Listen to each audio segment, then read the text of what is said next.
Salade tomate oignon, l'émission qui découpe l'actu. Présentée par Camille Abderrahmane. Ton sac.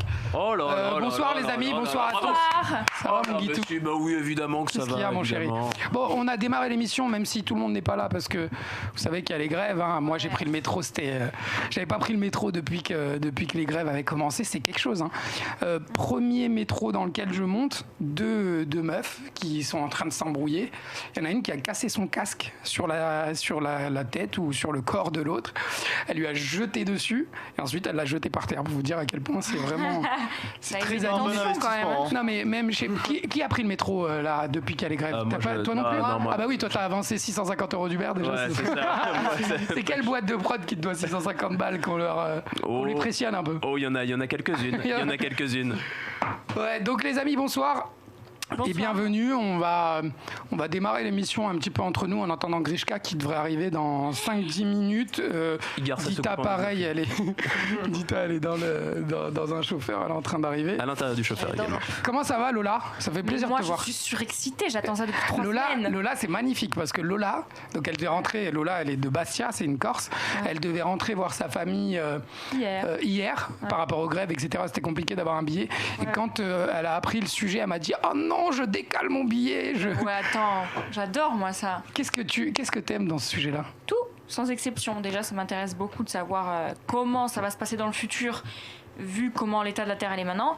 Et surtout aussi, je regarde un documentaire sur Netflix, il s'appelle Alien Theory. Je vous conseille de le regarder, c'est fantastique. Moi?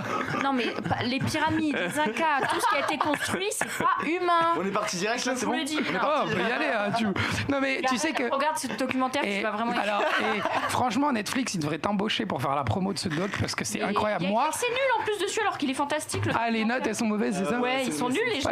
Parce que moi, par exemple, j'ai parlé avec elle sur Instagram, hein, on parlait même pas au téléphone, mais elle m'a, c'est même pas. J'étais en train de regarder le Titanic. Et elle m'a dit, mais on s'en fout de Titanic, on l'a déjà vu 1000 fois. Ouais, non mais regardez ça, je vous jure, c'est incroyable. Et ça parle de quoi exactement? C'est quoi? Il nous parle que des aliens, que des extraterrestres? C'est il y a quoi d'autre? La théorie des anciens astronautes. Ouais. En fait, ils disent que scientifiquement déjà c'est impossible d'avoir construit tout ça. C'est des blocs de 350 tonnes. Avec les moyens qu'ils avaient avant, ils ne pouvaient pas le faire.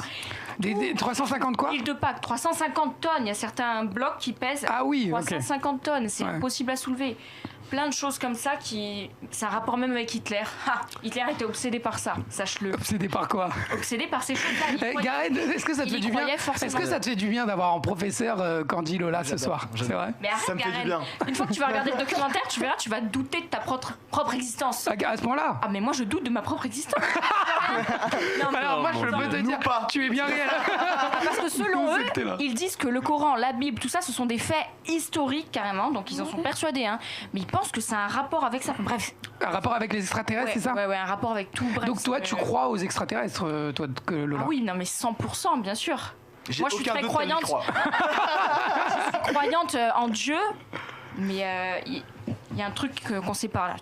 Il y a un truc qu'on sait pas. Bon, à côté, vous avez Garen. Donc Garen, c'est bon, il a un Twitter. Si vous voulez l'insulter, c'est Lapin de Garen. Non, il est super gentil, Garen. Mais il est sceptique, hein, par contre. Si vous voulez l'insulter, parce qu'il voulait pas se créer de réseaux sociaux, c'est incroyable.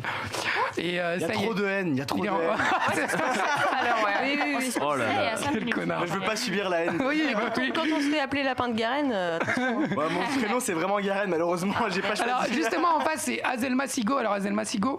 Ouais, j'adore son prénom. Qu'est-ce qu'on dit? On dit quoi? On dit écrivain ou écrivaine? Moi j'aime bien écrivain, mais après chacun fait ce qu'il veut. Ouais, parce moi aussi. C'est ce que dit l'Académie française. Écrivaine, c'est moche.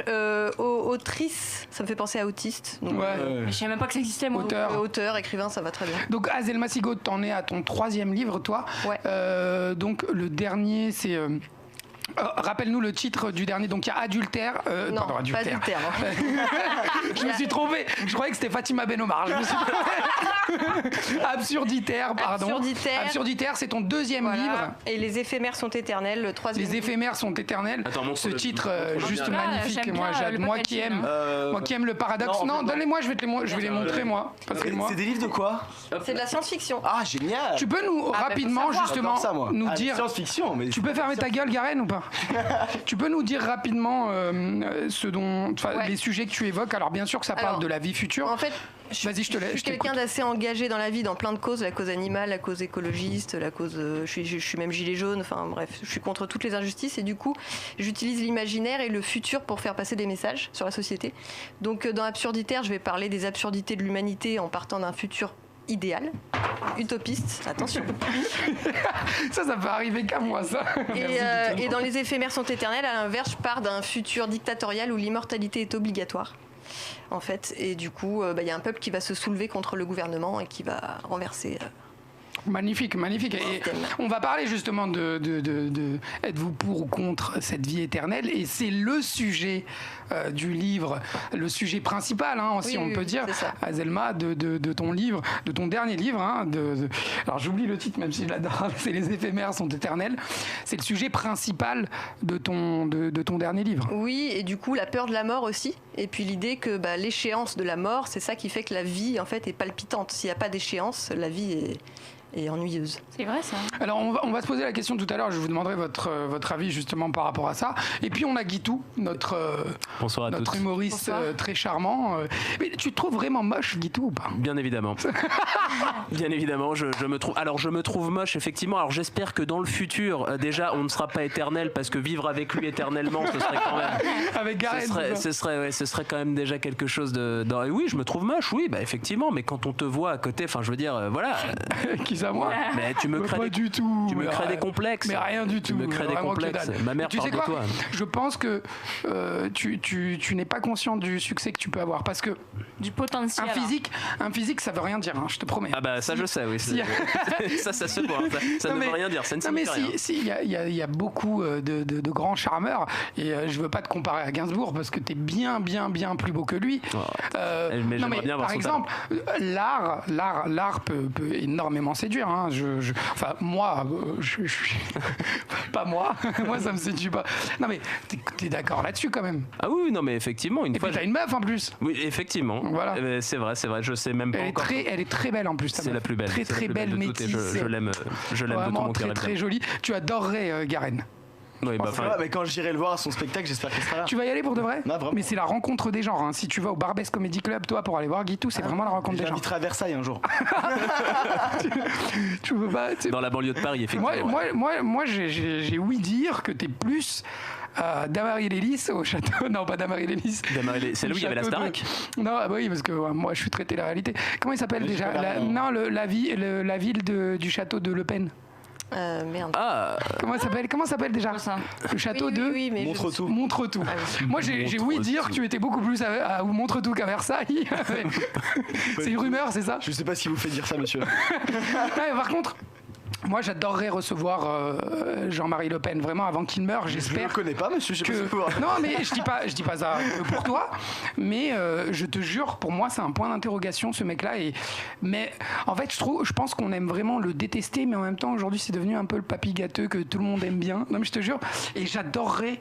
C'est le tonton que t'as à table pour Noël. Non, mais depuis que Cyril Hanouna l'a interviewé, j'ai vraiment l'impression qu'il s'est foutu de la gueule de beaucoup de monde pendant très longtemps. Il a dit des choses par rapport à ok, il a un passif, il a fait la guerre d'Algérie, etc.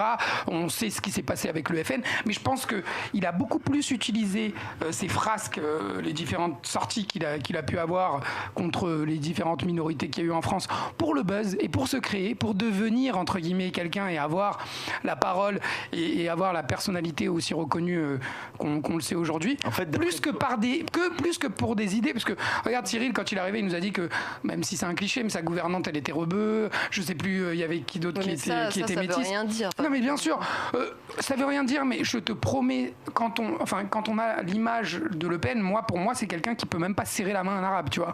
Donc même si oui, bien sûr, c'est pas sa femme, il l'a pas adopté ni rien du tout. Je pense que il s'est plus foutu de notre gueule qu'autre chose. Je le vois pas comme un grand raciste. Enfin, le raciste. En tout cas, moi, je pense que même si c'est un vrai raciste, je pense que c'est important de donner la parole à ses opposants, parce que plus on les censure et plus on leur donne de l'intérêt aussi. Et même si c'est un vrai raciste, tout ce qu'il a dit, je n'excuse pas du tout toutes les sorties qu'il a pu avoir.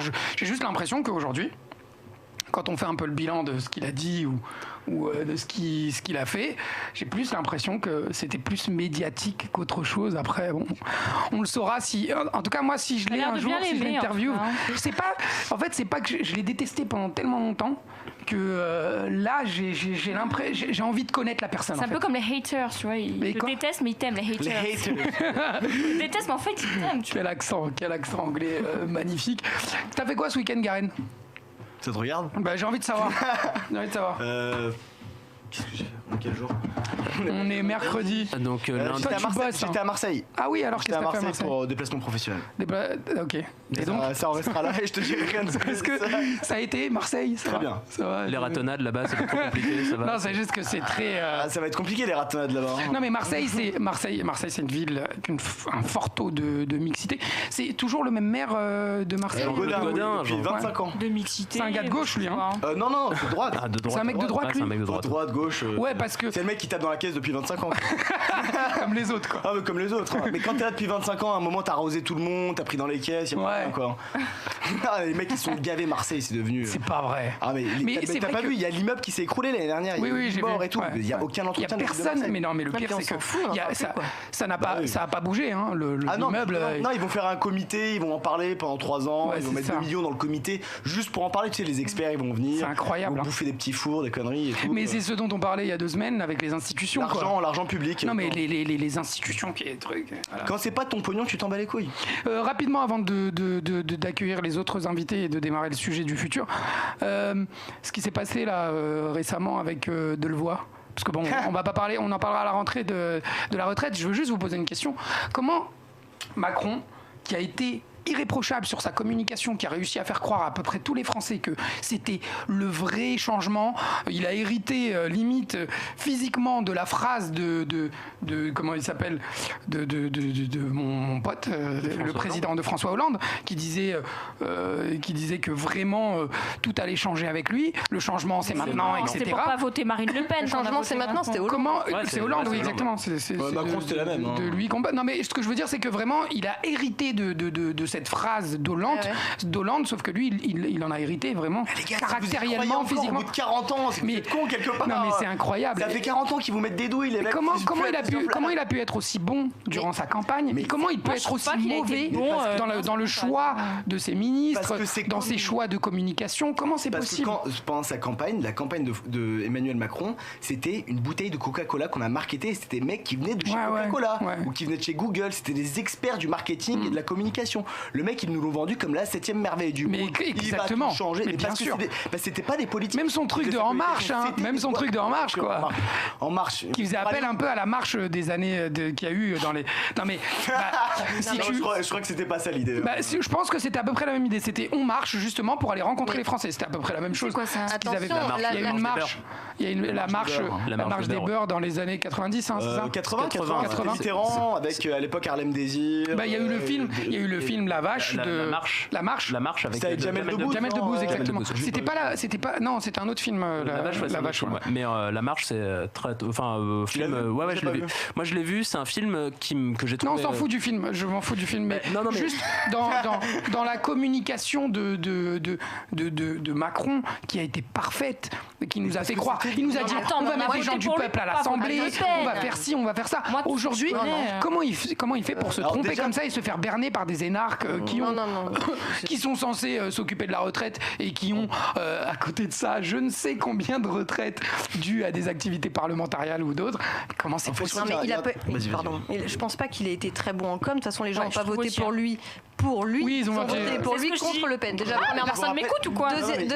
Deuxièmement, il a eu des cadeaux de ce que ses j'ai amis, on commence à le savoir de plus en plus et il doit leur rendre l'appareil. Donc c'est pour ça qu'il embauche des gens qui ont des intérêts dans des industries, dans des groupes. On voit bien que Delevoye, il avait des intérêts dans la SNCF et les assurances. Les assurances, C'est pas pour rien incroyable. qu'il gère la retraite. Alors donc, je vais te poser une question, Azelma. Tu penses que il a accepté, entre guillemets, c'est-à-dire qu'il s'est dit, voilà, je dois assumer et je dois rendre l'appareil, comme tu as dit, ou est-ce que tu penses que c'est vraiment une erreur?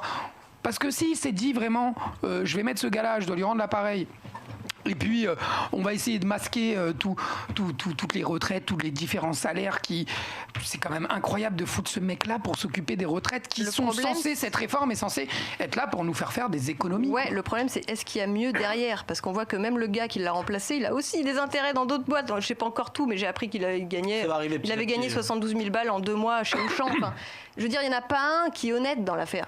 Donc, c'est pas mal honnête d'avoir des intérêts. Alors attendez 2 secondes. Parce que je reçois des messages. Je devais faire un truc que j'ai oublié, très important. Je fais une grosse dédicace à toute ma famille qui est en Algérie. C'est pas une blague, je te jure. J'ai reçu un message. Je les embrasse. J'embrasse très fort ma mère, mon père. Félicitations pour tout ce qui se passe dans vos vies. Non mais je te jure parce que. Je te jure, il y a un gros soutien. On est très regardé, bizarrement ou pas bizarrement, en Afrique. Je pense que c'est grâce à toi, Garenne. Et je vous embrasse fort. Tous les pays, même les dom-toms, le Maghreb, tous les pays francophones qui nous regardent. Garenne et moi, on vous embrasse fort. Et 1, 2, 3. Viva l'Algérie! Il l'a pas dit. Il ne pourra pas le dire, évidemment. C'est incroyable. Non mais regarde. 1, 2, 3, Garenne. Fort. Le gars. On reprend. Moi j'ai un message pour la RATP, vous nous emmerdez.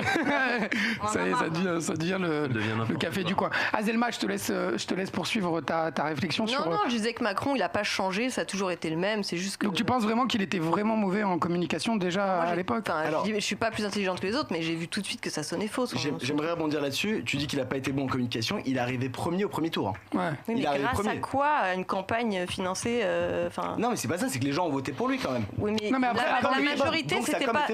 Non, mais les arguments que j'entendais, c'est il est jeune, il est beau. Enfin, je veux dire. Oui, c'est vrai. Les Américaines, il en faut pas plus en politique. Oui, non, mais c'est pas des arguments. C'est incroyable. Non, mais de toute façon, on est d'accord qu'on vote pour une personne, on vote pas pour un parti, ni pour un programme. La présidentielle, c'est justement pas l'élection des partis, c'est l'élection des personnes. Et la réforme qui arrive aujourd'hui, c'est bien la preuve que personne connaissait son programme, parce que tout le monde est dans la rue pour dire que personne n'en veut, alors qu'il en parlait à l'époque. Ouais, mais par contre, il a dit qu'il repousserait pas l'âge de départ. C'est ce que j'ai dit. C'est ce que j'ai dit. Avec les points et compagnie, c'est la même chose. Ça repousse mathématiquement l'âge. Tu te rappelles, tu étais là, Garenne, quand non, t'étais pas là quand il y avait le jeune les jeunes de Macron. J'ai oublié comment. Non, j'étais pas là. C'est il y a 2 semaines. Ouais, c'était il y a 3 semaines. Ouais, c'est exactement le point sur lequel j'ai appuyé. C'était que clairement Macron, il a dit qu'il n'y aurait jamais de remise en question de l'âge de départ à la retraite qui a déjà été repoussé depuis des années jusqu'à 62 ans. Donc la malice, c'est qu'ils sont arrivés en nous proposant un âge pivot. Et c'est ce que je lui disais. Je lui disais, mais est-ce qu'il y aura une décote pour l'âge normal? Et puis il voulait pas trop répondre et je savais que ça allait être le problème. Par contre, là, faut s'attendre à ce qu'ils cèdent sur l'âge pivot. Comme ça, la CFDT, ils vont dire OK, c'est bon, on est d'accord avec vous, et hop, ça passe et tout le monde rentre chez soi. Et je pense que c'est ce qui va se passer là dans les prochaines. Je pense que c'est ça. Ils vont supprimer la décote sur les 62 ans. Ils vont laisser le bonus pour les gens qui vont partir à 64 ans et ils vont essayer. De toute façon, je sais pas si vous êtes au courant, mais le texte est déjà parti. Enfin voilà, je pense que. Il y a quand même des votes. Il y a quand même le Sénat après en deuxième lecture et compagnie. C'est un peu plus compliqué. Il n'a pas le Sénat. S'il veut. Ah, il n'a pas le Sénat sur le truc. Le Sénat, il est à droite. Ouais, c'est vrai. Ouais, il est contre lui et là, actuellement. Quoi. Après, le Sénat n'a qu'un pouvoir de blocage entre guillemets, c'est-à-dire quand il vote contre, ça retourne à l'Assemblée nationale, c'est retravaillé. C'est ça. Et après, ça revient chez eux. Et après, par contre, au bout de 2 allers-retours, je crois, c'est l'Assemblée nationale qui décide toute seule, sans le Sénat. De toute façon, 49.3. Non, mais voilà, c'est un peu. Il n'utilise pas le 49.3, mais il est exactement dans la même démarche. Le 49.3, ça permet juste d'accélérer.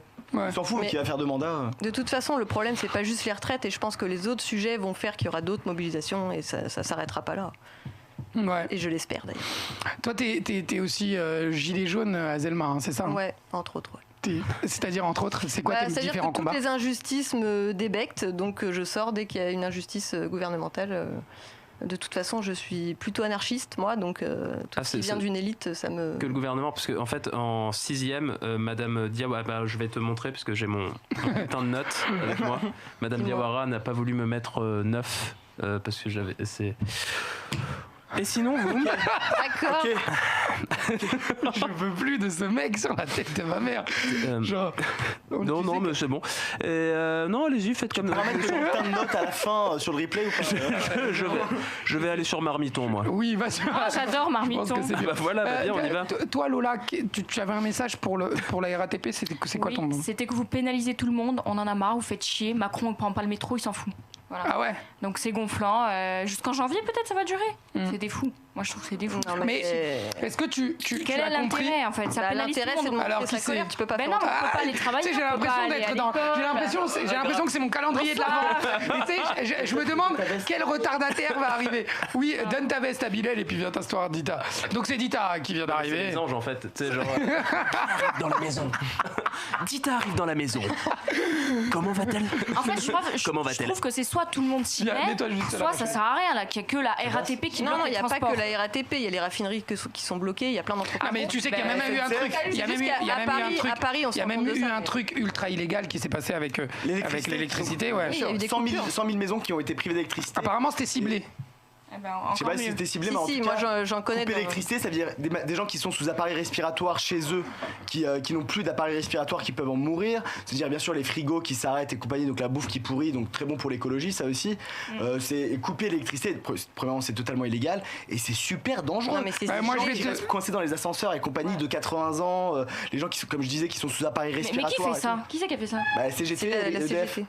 Bon, après, on Attends, peut mais pas, c'est on une solution, ne c'est sait pas pas. Et puis moi, tu Mais parles de qui les couper a l'électricité. Ils s'en sont Non mais moi je te coupe la parole. Il y a d'accord, Dita qui mais- vient d'arriver. On va accueillir Dita comme il se c'est doit. pas- Bonjour Dita. Dita, Il pénalise bienvenue. le peuple, je trouve. Ça fait plaisir que tu sois là. Tu connais Candy Lola? Super plaisir. Non. Non. Eh ben maintenant tu la connais. Enchantée. Alors c'est Garen, faire très attention à Garen, là-bas sur ta droite. Azelma Sigo qui est une écrivain qui est venue nous présenter ses 2 différents livres.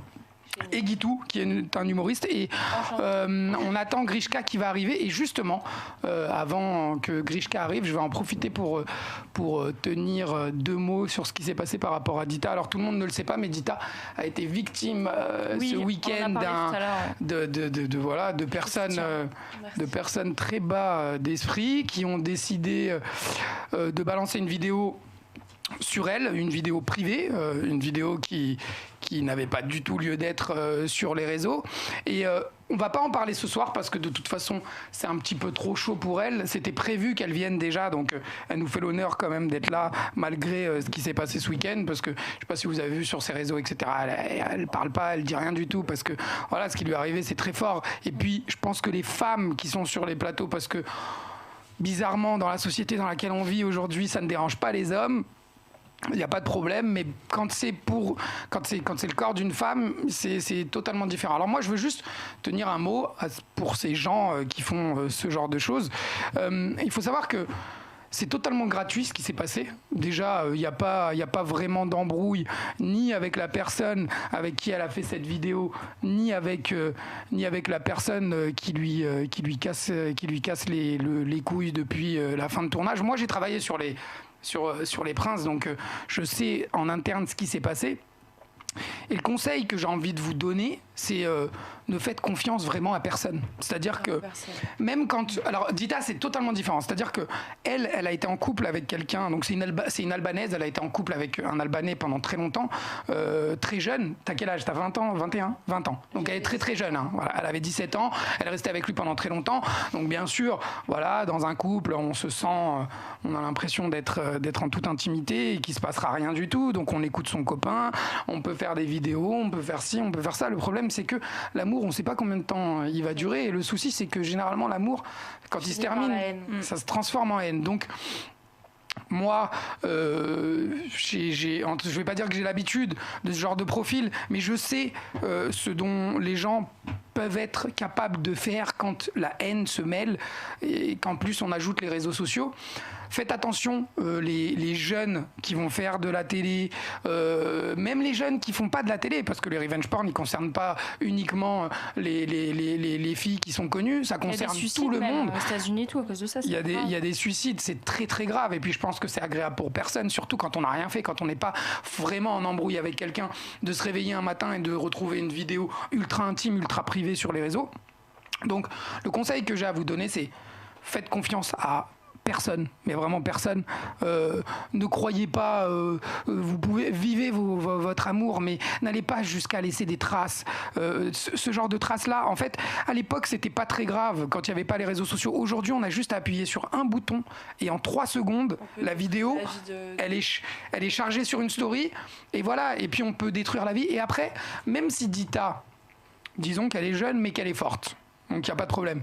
Il y a des familles derrière, il y a un honneur, il y a beaucoup de choses qui rentrent en compte. Donc moi, ce que je ne comprends pas, et vraiment ça m'alerte, je me dis, elle n'avait pas forcément de problème avec cette meuf qui s'appelle Asma et que je connais parce que on a fait exactement le même tournage, qui m'avait l'air d'être quelqu'un d'assez sympathique et qui, je ne comprends pas, depuis qu'elles ont fait ce tournage ensemble, on a l'impression que la vie d'Asma est dédiée à faire en sorte que les gens, les followers, les gens sur les réseaux voient Dita comme une pute. Donc je sais pas c'est quoi le but, mais moi non plus je comprends pas.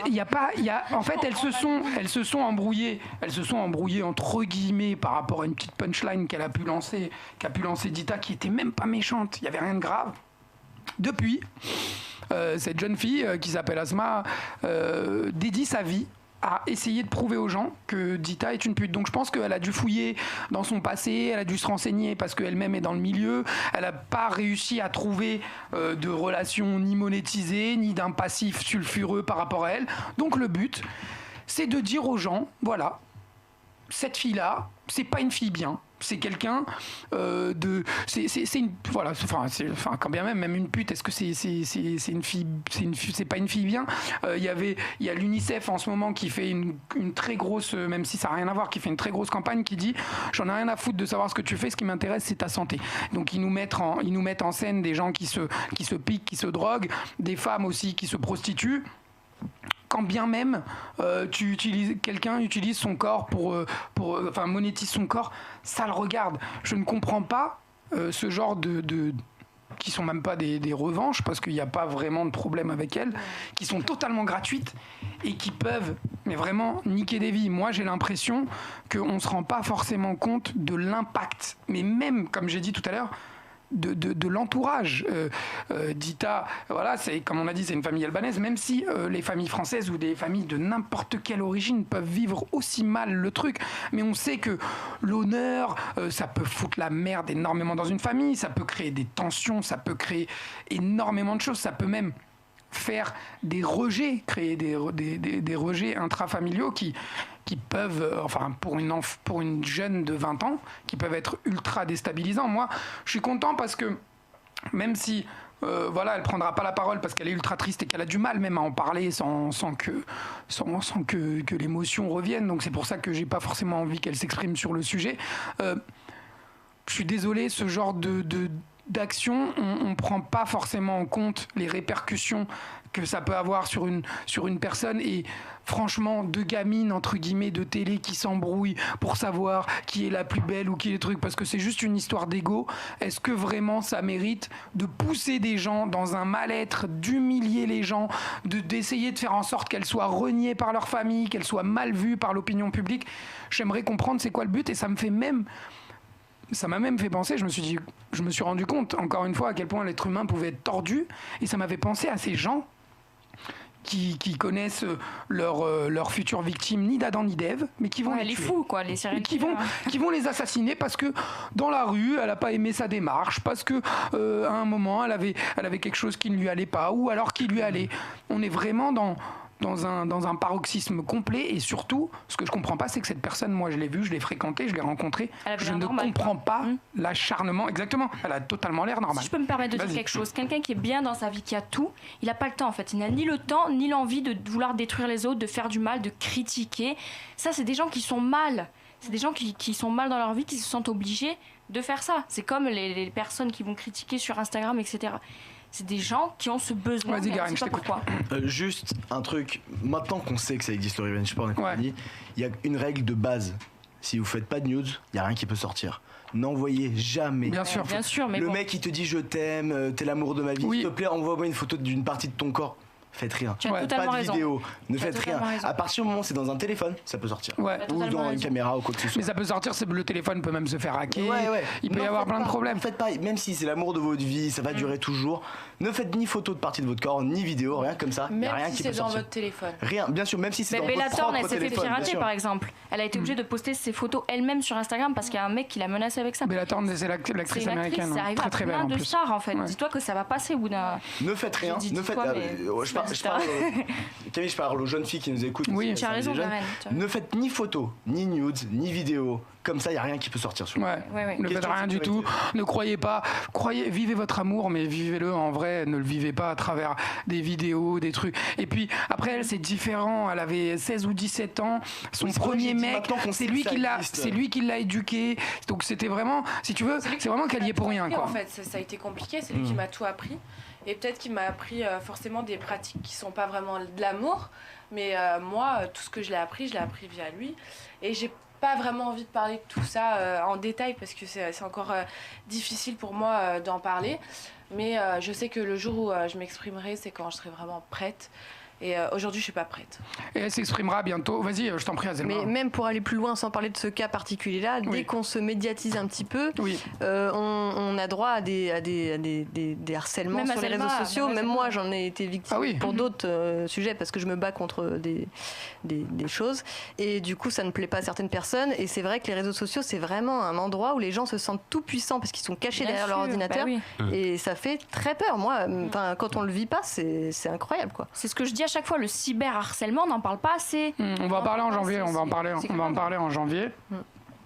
Est-ce que quelqu'un peut sortir ouvrir à Grishka? Il est devant la porte, Bilal, s'il te plaît. Je vais dire moi parce que... Et Guitou, il manque... Ah oui, à Flora. Donc tu sais quoi, on fait rentrer Grishka et tu fais ton billet directement. Tu vas où, Lola? Eh ben évidemment. Mais non, c'est bon, il y a quelqu'un qui est en régie. Il y a du monde en régie. Qu'est-ce que t'es gentil. En vrai, c'était juste pour ça. Vas-y. Allez, c'est la dernière émission. Alors attention, c'est vraiment parce que c'est la dernière émission. À la base, on devait faire, de l'année, on devait faire un. Attention, ne montre pas la beauté devant la caméra là, ma chérie Lola. Attendez, on voit ou pas là, je suis où? Non, mais t'es devant la caméra. La caméra est derrière toi. C'est foutu. C'est un peu Noël chez nous, hein. Donc c'est pour ça que d'ailleurs on attend notre Père Noël Grishka qui va arriver. Nous c'est la dernière, on devait se faire un dîner, donc voilà. Alors moi je ne bois pas, hein. Moi je n'ai rien à boire, ça m'intéresse pas. Non, bien sûr. Mais après ceux qui veulent, oui bien sûr, hein, allez-y. On est en France. J'ai même acheté du saucisson pour Garen, donc. Il a là ou pas? Parce que tu kiffes. Mets-toi au milieu, frérot. Oui. Comme ça il va s'asseoir là, Grishka. Hop là. Et viens t'asseoir. Ah bah voilà, il est là. Il est là, bienvenue Grishka. Bah non mais c'est pas grave, tu sais. On est entre amis sur cette émission, donc il y a rien de grave. Bonjour. Grishka. Bilal, tu pourras préparer la première vidéo qu'on va envoyer sur les maisons. Merci beaucoup d'être là, Grishka. C'est un honneur, merci beaucoup. Alors, je suis désolé. Vas-y, dis bonjour. C'est incroyable. Elle est magique, Elle est incroyable. C'est la meilleure émission qu'on ait fait. Oh là là là là. Alors vas-y, installe-toi Grishka et Bilal, tu vas envoyer. C'est une belle émission. En tout cas, je pense qu'elle sera encore plus belle depuis que tu es là. Et on va pouvoir démarrer ce sujet. Grishka, je te mets juste à jour. On était en train de faire un petit topo sur le cyberharcèlement parce que la jeune demoiselle que tu as en face de toi qui est connue parce qu'elle a fait de la télé-réalité, a subi quelque chose de très, très compliqué le week-end dernier. Donc ça nous a permis d'en parler rapidement. Voilà, elle a été victime d'un revenge porn. On a essayé un petit peu d'alerter et de mettre un petit peu le sujet sur le tapis. Et là, tout de suite, on va pouvoir démarrer le sujet qui nous intéresse ce soir, c'est-à-dire la vie future et le monde. Que sera le monde en 2050? Et ce que je vous propose, c'est de regarder une première vidéo sur nos futures probable habitation là très bientôt. Vas-y Bilal, c'est quand tu veux, tu peux envoyer la vidéo et on regarde ce que ça donne. Il était une fois Madame Lee, ménagère coréenne. Comme chaque matin, elle posait cette question: miroir, mon beau miroir, suis-je toujours aussi belle? Et grâce au capteur laser installé au plafond, son miroir lui répondait: je recherche vos paramètres santé.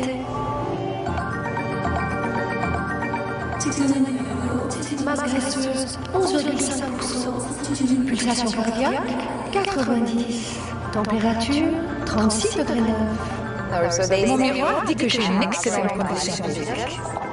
Madame Lee doit ensuite préparer le déjeuner et se heurte à une autre interrogation: que manger aujourd'hui? Je présente cette assiette. Et l'ordinateur reconnaît quel type de viande c'est et me propose une recette. Ce midi, Madame Lee mangera donc du barbecue de porc avec des patates. Problème, l'ordinateur du réfrigérateur indique qu'il ne reste plus assez de pommes de terre dans le bac à légumes. La mère de famille commande immédiatement un nouveau paquet qui lui sera livré. Elle paie en ligne grâce à un système de reconnaissance faciale. En Corée, le miroir de Blanche-Neige a pris un sacré coup de vieux. Et le futur imaginé par Samsung va encore plus loin que le conte de fées. Le monde de Madame Lee sera peuplé de stylets traducteurs pour décrypter un menu au restaurant à l'étranger. De cartes de crédit intelligentes qui regroupent toutes les cartes de paiement. De pare-brise tactiles qui équipent les voitures. D'écrans souples, faciles à dérouler et incassables. Good job. Ou encore de cet incroyable appareil qui imprime des vidéos sur papier, le Polaroid de demain. Science-fiction. Samsung assure que ces innovations arriveront sur le marché dans 5 ans. Et elle les présente au public dans des maisons du futur étincelantes en plein cœur de Séoul. Ces murs cascades d'eau qui sont en réalité de la vidéo et où s'incruste votre télévision existent déjà.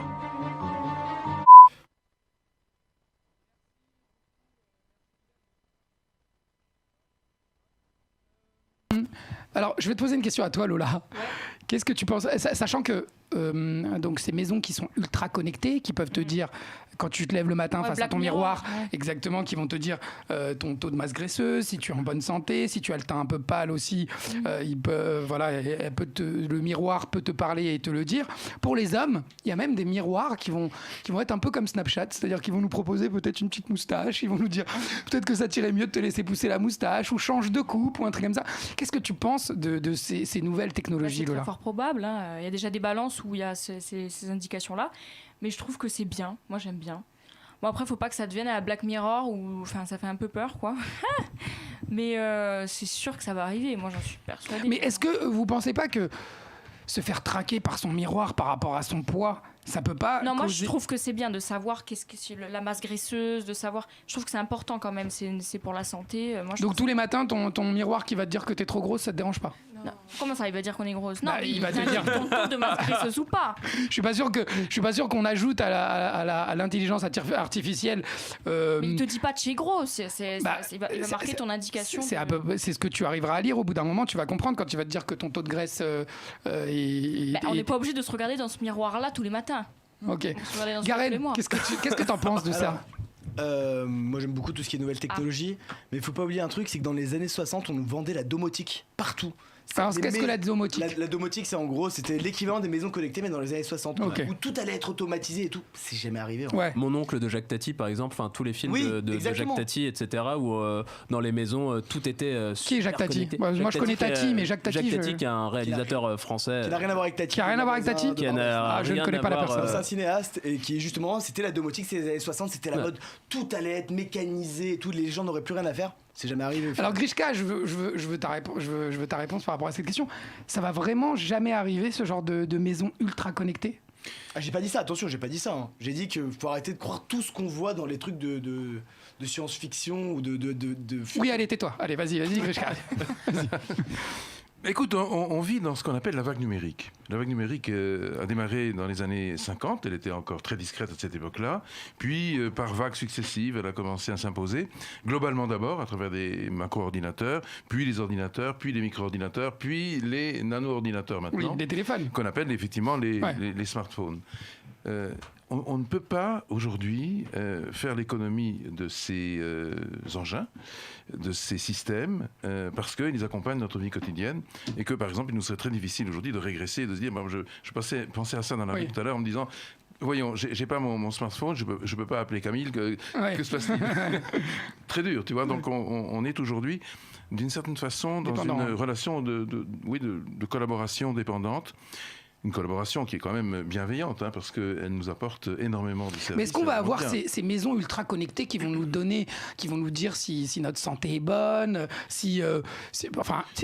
on a même, moi je me suis documenté là-dessus, il y avait même des cuisines ultra connectées qui vous disaient, qui vous conseillaient justement un plat pour la journée, selon votre taux, selon ce qu'il y a dans le frigo, mais aussi selon ce dont ton corps va avoir besoin. Tu vois, si tu es en manque de protéines, elle va te conseiller de manger un petit peu plus de poulet. Mais c'est très bon, moi je trouve ça. Mais oui, de toute façon, exactement comme tu dis, c'est un progrès qui permet évidemment de réguler son rapport à la nature d'une certaine façon via la culture. Une culture qui est certes numérique, mais qui est importante parce qu'elle guide l'être humain dans un cadre qui est probablement optimal.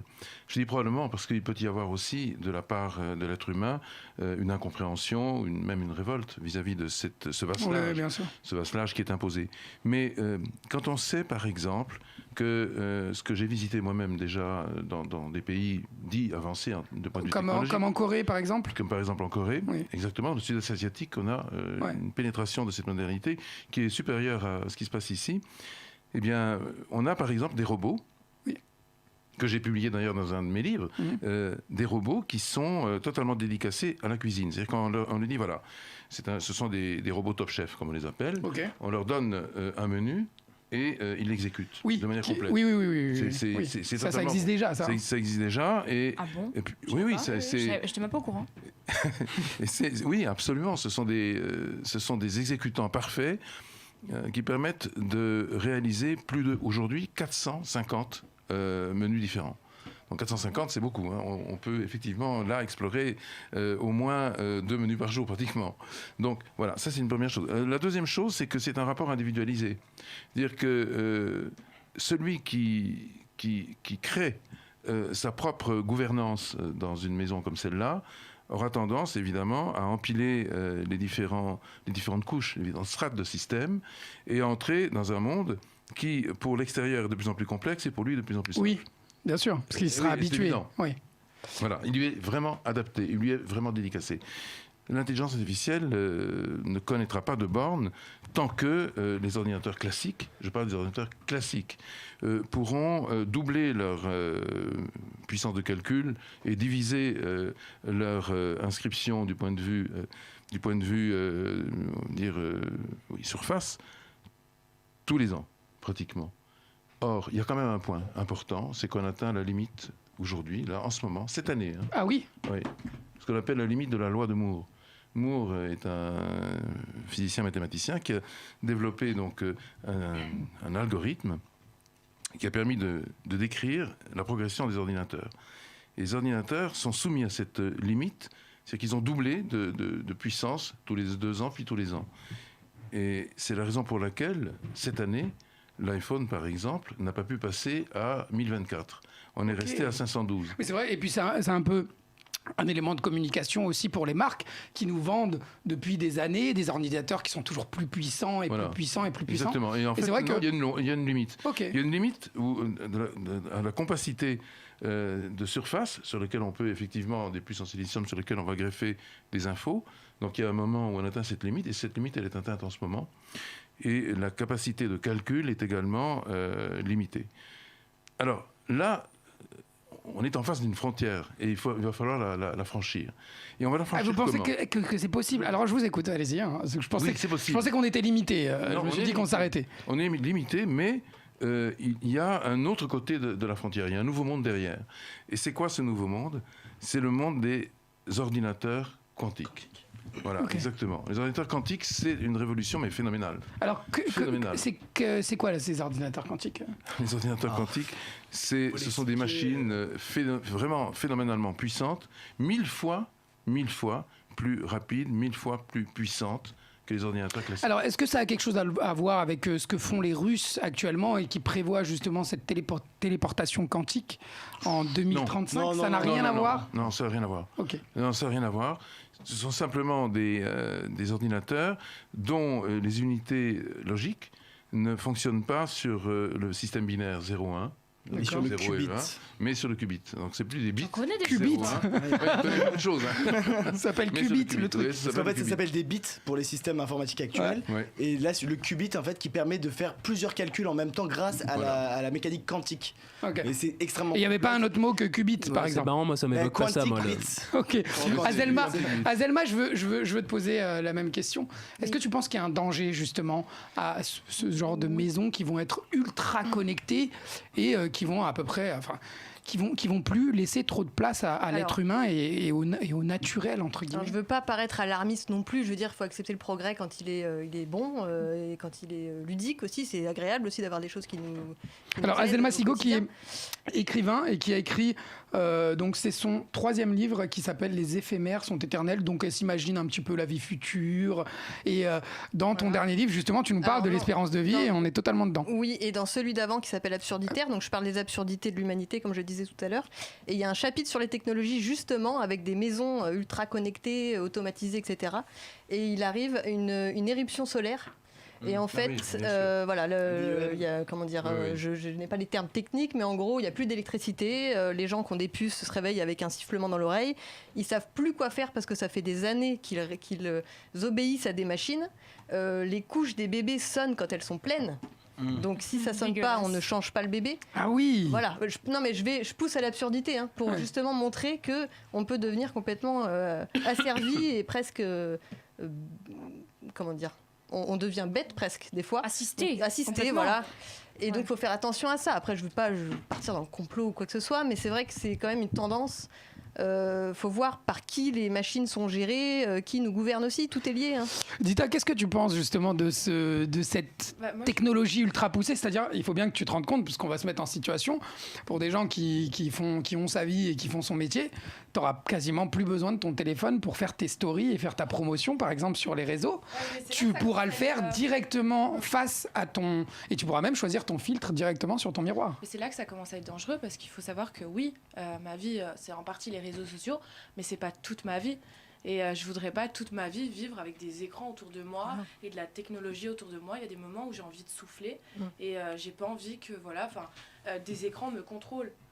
Des écrans me contrôlent déjà assez.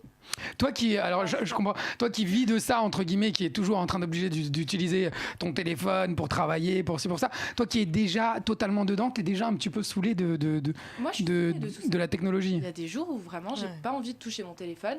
Et d'ailleurs c'est une chose que j'aime, c'est quand je pars en tournage, eh bien j'ai pas mon téléphone. Et je pense que c'est le moment où je me sens le mieux. Ouais. C'est vraiment être sans cette nouvelle technologie, parce que franchement, ça nous rentre dans la tête et ça nous rend ouf. C'est vrai que de passer une journée sans, ça fait du bien. On s'en rend pas compte quotidiennement, mais une journée sans, ça nous fait du bien, parce qu'on est toujours là à regarder, est-ce qu'on m'a envoyé un message, est-ce qu'il s'est passé ça, qu'est-ce qui s'est passé, telle chose. Enfin, c'est bon. Au bout d'un moment, il y a des gens... Ça fait du bien ou du mal. Moi, personnellement, je peux pas vivre sans mon téléphone une journée. J'en suis absolument incapable. Parce que je travaille avec, je fais toute ma vie tourne autour de mon téléphone. Il faut absolument que je sois génial. Moi, tous les jours, j'ai mon téléphone aussi. Quand je suis en 30% de batterie, je me sens pas bien, j'ai des palpitations. J'ai toujours une batterie externe sur moi avec mon chargeur et tout. Le plus important, c'est la map. La map, moi, même en 500 mètres, je me perds. Si on n'avait pas la map, je sais pas comment on ferait. Non, mais c'est terrible. Mais en fait, ce que je vois, c'est qu'il y a même des dérives par rapport à ça qui sont inverses. C'est-à-dire que maintenant, il y a un business de la digital detox. C'est-à-dire que maintenant, il y a des gens qui te vendent il y a des gens qui te vendent le fait de ne pas utiliser ton ordinateur, des stages. Apprenez à vivre sans votre téléphone. Non, en fait. Gratuit aujourd'hui. Enfin, c'est complètement aberrant. Tout est gratuit là. Non, puis en plus, je trouve qu'il y a un sacré paradoxe au niveau de la sociabilisation, parce que les réseaux sociaux sont censés nous sociabiliser, et en fait on se rend compte que des fois, même dans des restos, j'ai vu des trucs, un brunch, t'as 4 copines qui arrivent, elles commandent un truc, elles prennent en photo leur plat, elles posent le téléphone et elles attendent, elles se parlent pas, elles attendent la notif et ça sonne, hop. Ouais. Alors elles sont ensemble, je veux dire. Je vais pas vous mentir, moi je fais partie de ces gens-là. C'est pas une critique, c'est juste mais après, une on constatation. se parle entre amis. Voilà, moi aussi je suis pareil. T'as fait combien de likes? T'as dit des retweets? Après, je pense que on a chacun une manière différente d'utiliser nos téléphones. Et en tout cas, pour ma part, franchement, il y a des moments où j'ai vraiment... Alors après, moi je pense que tu veux dire un truc, Guito, rapidement. Ouais, mais par rapport à ça, ce que je veux dire, c'est que j'ai l'impression aujourd'hui que dans les interactions sociales, maintenant, les gens n'ont plus grand-chose à se dire parce qu'on sait tout. En fait, les gens, moi, je sais tout de la vie de mes potes. C'est-à-dire que avant, il y avait un vrai truc quand tu voyais quelqu'un, il pouvait te raconter ses vacances, il pouvait te raconter, ah putain, je suis allé dans un super resto, j'ai bouffé ça, il s'est passé ça, et puis il y avait des interactions. Maintenant, aujourd'hui, ouais, grave. Maintenant, tu le sais sur les réseaux.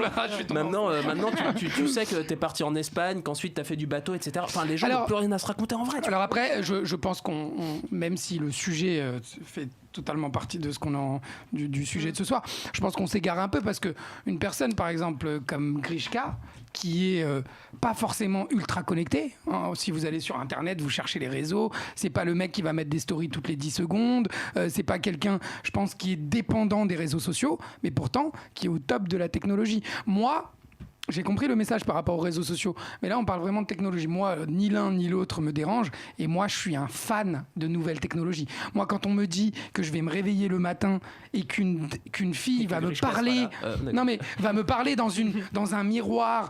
Moi, quand j'ai vu les documentaires en Corée, etc., j'avais envie d'aller en Corée juste pour vivre l'expérience et me lever un matin et me mettre face à ce miroir et qui me disent aujourd'hui tu vas voir ça. Tu sais, c'est un peu le truc de Batman, tu vois, qui te parle et qui te dit ce qui se passe dans ta vie, ce qui va se passer dans la journée. Et je vais même aller plus loin parce que là on va avoir même dans les transports tout va être automatisé. Je sais pas si vous savez, mais en 2025 j'espère qu'il y aura un détecteur de puanteur. Que ce soit automatisé très rapidement, il va être interdit même de conduire sa voiture en mode manuel. Il faudra la conduire en mode automatique. Ça, c'est le livre Le meilleur des mondes. À partir du moment où ça devient interdit, ça commence à devenir problématique. Oui. Si c'est interdit, ça veut dire qu'en fait, on supprime une liberté. Moi, par exemple, j'aime beaucoup conduire. J'adore les Tesla qui se conduisent tout seuls sur l'autoroute. J'ai pas envie de conduire pendant 5 heures avec le volant. Mais le jour où on m'interdira de conduire, ça veut dire qu'on tombera dans un système autoritaire où la technologie remplace l'homme. Et ça, je suis contre. Bon, ça dépend. T'as envie de conduire parce que t'as une voiture qui pousse. J'ai 200 chevaux. Voilà. Effectivement. Voilà. Regarde-le, putain.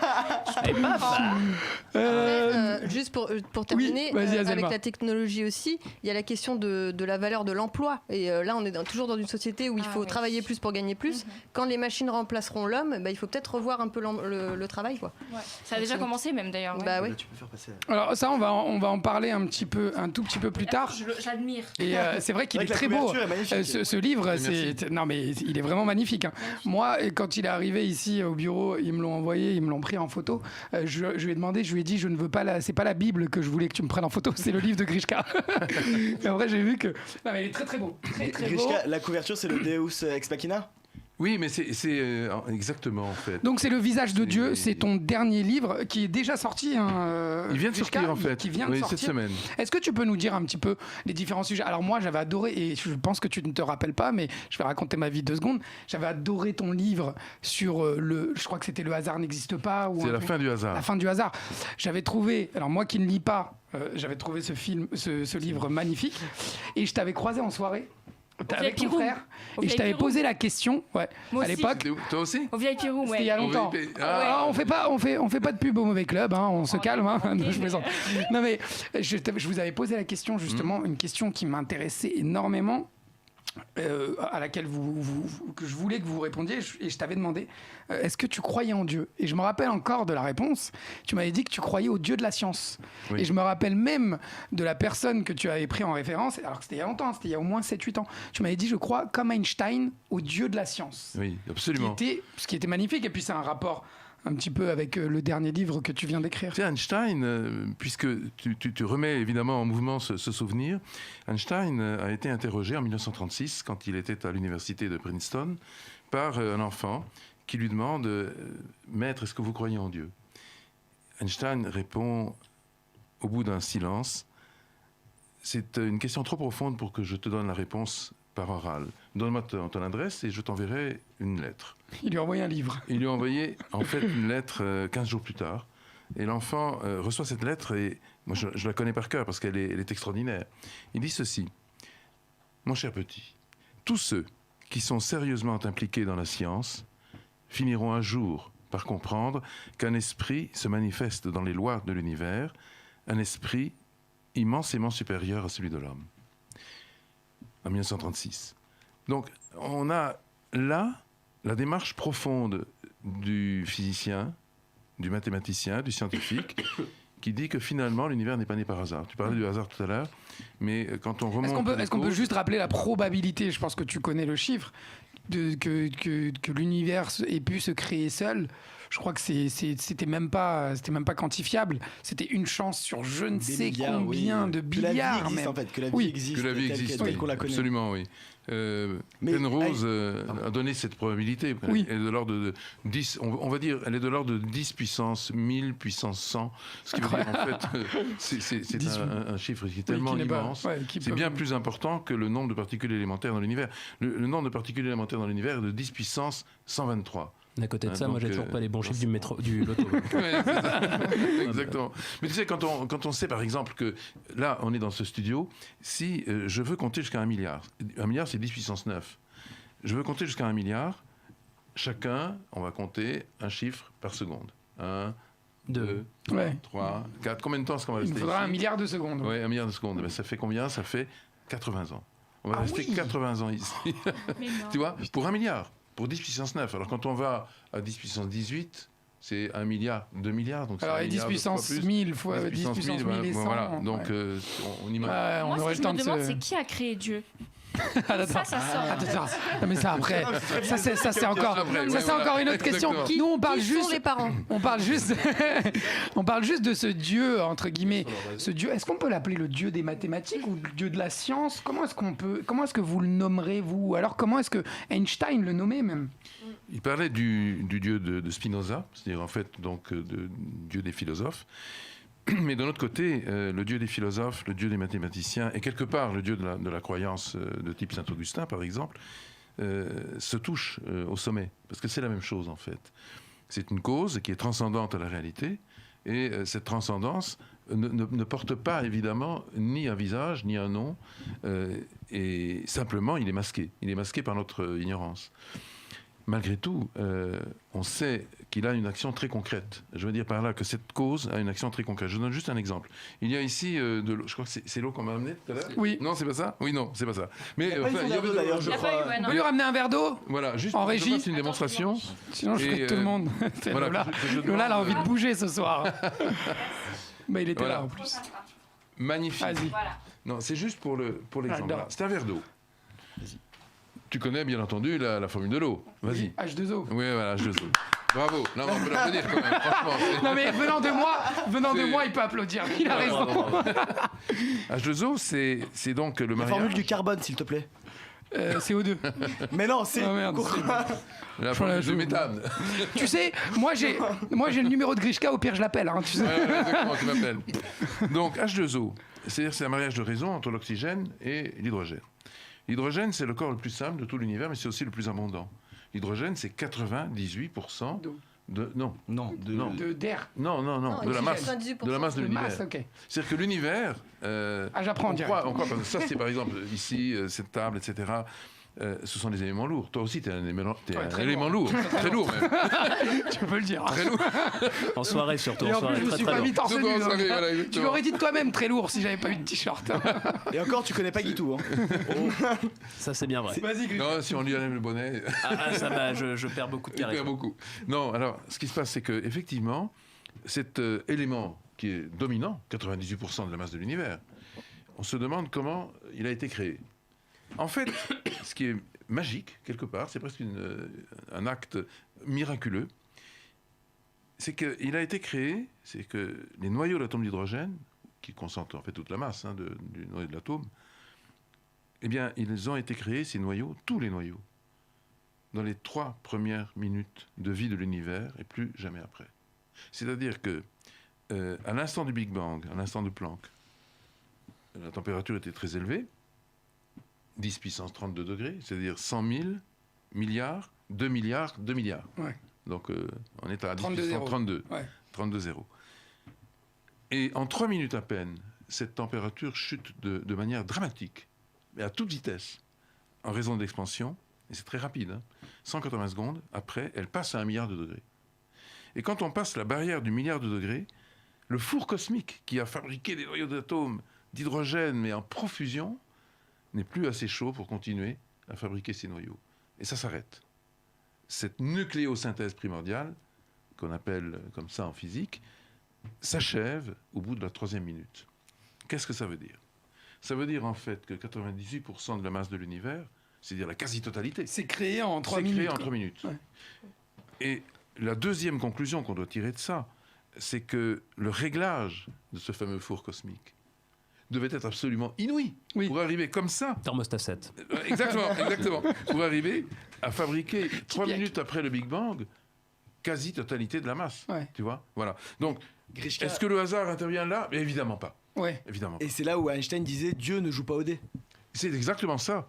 C'est là où Einstein dit Dieu ne joue pas au dé. Il n'y a pas assez de chiffres sur les dés, de toute façon. Comment ça ? Ça veut dire quoi ? Alors Lola, t'as compris ? Est-ce que tu peux nous faire un résumé de ce que vient de dire Grishka ? Enfin, pas un résumé, mais bon, en tout cas. Non, mais est-ce que tu as compris ce qu'il a dit ? Oui, c'est que c'était en 3 minutes et il n'y a pas de hasard, mais du coup, ça sort d'où ? Le début du début. Très bonne question. Moi, tu poses la question fondamentale. Parce que finalement, ce que tous les physiciens et théoriciens de la planète aujourd'hui reconnaissent, admettent, c'est que cette énergie colossale, cette température inouïe, c'est l'énergie de la température, surgit à un moment qu'on appelle l'instant de Planck, donc qui est très petit, 10 puissance moins 43 secondes, qui est la limite de la divisibilité de la matière et du rayonnement, c'est-à-dire qu'on ne peut pas descendre en dessous. C'est la limite parfaite. La question, c'est mais d'où ça vient ? Oui. D'où vient cet énorme torrent d'énergie qui va, en 3 minutes, fabriquer 98% de la masse de l'univers ? Mais il y a une réponse à ça. Il y a la théorie du rebond. Oui, mais qui est refermé, mais qui est quand même très. Tu parles du Big Bang là ? Mais en fait, le Big Bang ne serait pas le premier Big Bang. Oui, c'est une théorie. Oui. Comme quoi, il y en aurait eu deux. Oui. En fait, c'est la masse qui s'est entièrement refermée et qui a réexplosé, ce qui a fait le Big Bang. Oui, mais en fait, elle est aujourd'hui assez contredite parce que on sait. Et d'ailleurs, quand j'ai soutenu ma thèse à l'école polytechnique, dans ta gueule, c'est pas un combat. Hein. Non, c'est pas un combat, c'est exactement, c'est une collaboration. Non, j'étais le premier à le dire. Et en fait, j'ai été très contesté à cette époque-là parce que on pensait qu'effectivement le Big rebond, le Big Bounce, en fait, pouvait exister alors qu'il n'existe pas aujourd'hui, il n'existe plus pour une raison simple. C'est qu'on s'est rendu compte, moi j'avais vu dans le calcul, mais ça a été vérifié en fait 1 an plus tard, à la faveur de la découverte de ce qu'on appelle l'énergie noire. Et l'énergie noire est un champ scalaire, comme on dit, c'est-à-dire en fait un champ, scalaire. Je vais pas. Scalaire, t'as perdu tout le monde. Oui, scalaire. C'est pour ça que j'ai. Oui, non, mais les scalaires, c'est des chiffres. Super son dernier album. J'espérais entendre escalope, moi, apparemment, non, pas du tout.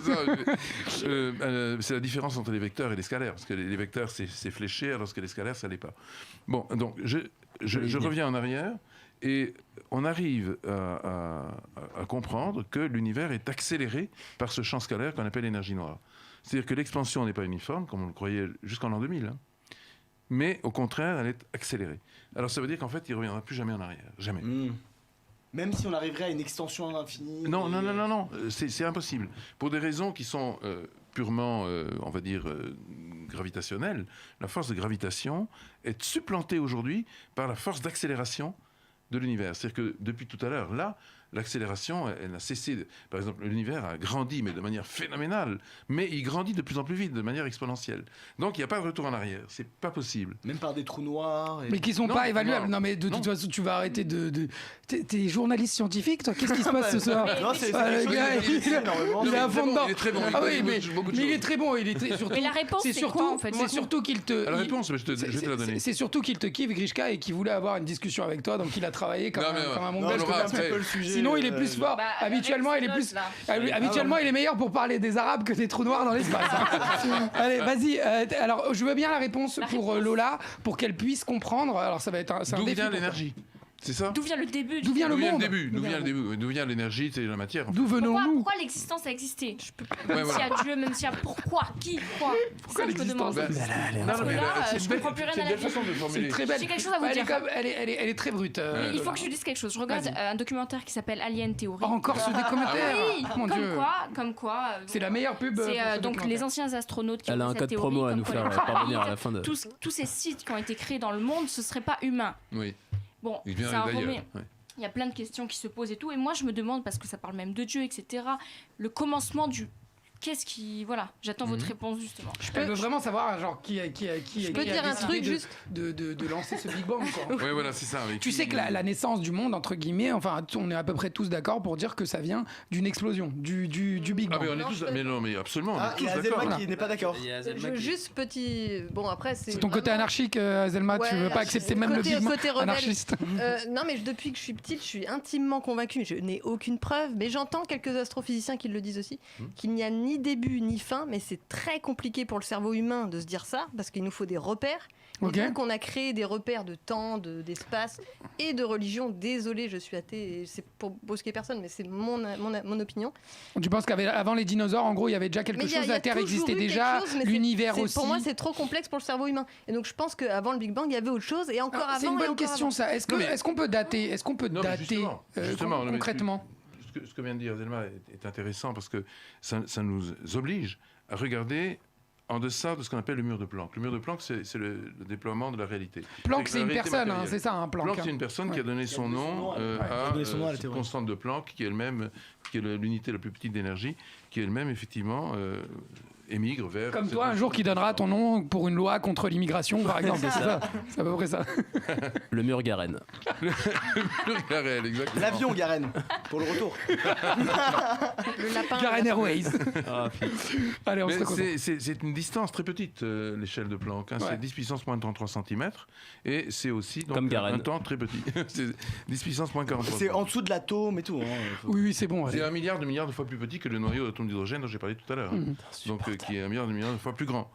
Donc cette distance est très petite. Et il faut penser quand même, déjà ça aussi, c'est inouï de penser que l'univers était de cette taille-là quand il a commencé, au moment du Big Bang. D'accord. C'est-à-dire quelque chose d'infinitésimal, mais qui n'est pas nul. Et la question, c'est de savoir, mais qu'est-ce qu'il y avait avant? Alors c'est justement la question que je me suis posée dans ma thèse de doctorat. Je me suis dit, mais c'est pas possible. Oui, il y avait quoi avant, bien sûr. Mais bien sûr. Quand j'ai posé la question à des profs et qui ont tous tourné la tête en disant, mais non, c'est une question ridicule. C'est comme se poser la question de savoir s'il y a un point qui serait à 1 kilomètre au nord du pôle Nord. Donc, tu vois, c'est enfermer la réalité. C'était vraiment incongru, ouais. C'est enfermer la réalité dans son paradigme initial, et c'est pas vrai. Donc, pour moi, il y avait autre chose. Puisque la matière, alors maintenant, on fait un raisonnement qui est très simple. Puisque la matière, c'est-à-dire donc l'espace, le temps, matière, énergie, naissent au moment du Big Bang, ça veut dire et qui n'est pas l'instant zéro, ça veut dire qu'avant cet instant de Planck, il y a autre chose. Il y a bien autre chose. Et cette autre chose n'est donc pas matérielle, puisque la matière est née à ce moment-là. Tu es d'accord? Si tu le dis, moi c'est logique. Non, mais c'est logique. Non, mais oui, d'accord. Alors, ce serait quoi? C'est logique. Justement, c'est quoi? Et c'est donc déjà, on peut franchir une étape dans le raisonnement en disant, si c'est pas la matière, c'est autre chose que la matière. Et l'autre chose qui est la matière qui existe et dont on est d'accord. Quand tu dis matière, c'est-à-dire tout l'univers, tout ce qui est factuel, matière, tout ce qu'on peut toucher. Voilà. Oui. Donc avant, ce que tu dis, c'est que il n'y avait pas de matière, donc en gros, il n'y avait rien, quoi. C'est pas ça. Attendez, on parle de choses factuelles. Il n'y avait rien de factuel. Non, mais laisse-le finir. Non, c'est pas qu'il n'y avait rien. Il y avait quelque chose. Il y avait quelque chose. Et justement, ce quelque chose est immatériel puisque la matière arrive après. Donc, c'est tout à fait logique. La matière arrive après le Big Bang, donc avant le Big Bang, la matière n'est pas encore là. Et puisqu'elle n'est pas encore là, elle est remplacée par quelque chose de immatériel. D'accord? Et c'est quoi du coup? Ah ben voilà. Spirituel? On est presque, on est tout près. Mais par exemple, il y a des choses immatérielles qu'on utilise tous les jours.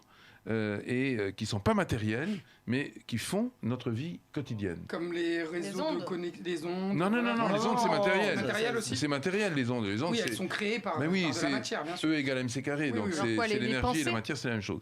Mais non, c'est autre chose. La pensée est électrique. La pensée est électrique. La pensée, allons encore plus loin. Allons encore plus loin et cherchons quelque chose de plus fondamental. Alors quoi? Eh bien, je te donne un exemple. Viens-en au fait. Un exemple. 2 plus 2 égale 4. Oui. Bon, attends, 22. Oui, 4, oui. C'est pas quoi, hein. C'est grave. Bon, 2 plus 2 égale 4.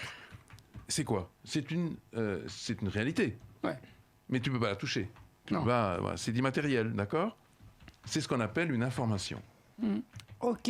Voilà. Donc l'information? L'information était présente avant la matière. Ok, d'accord. Voilà. Oui, mais vous vous cassez la tête quand même. Hein, là. Non, mais j'ai compris. Voilà, je te jure, C'était quoi, du j'ai coup, compris. L'information est Dans le immatérielle. néant, il y avait quoi Et il y avait, par exemple, dans le néant, il y avait ce qu'on appelle des bits d'information, justement.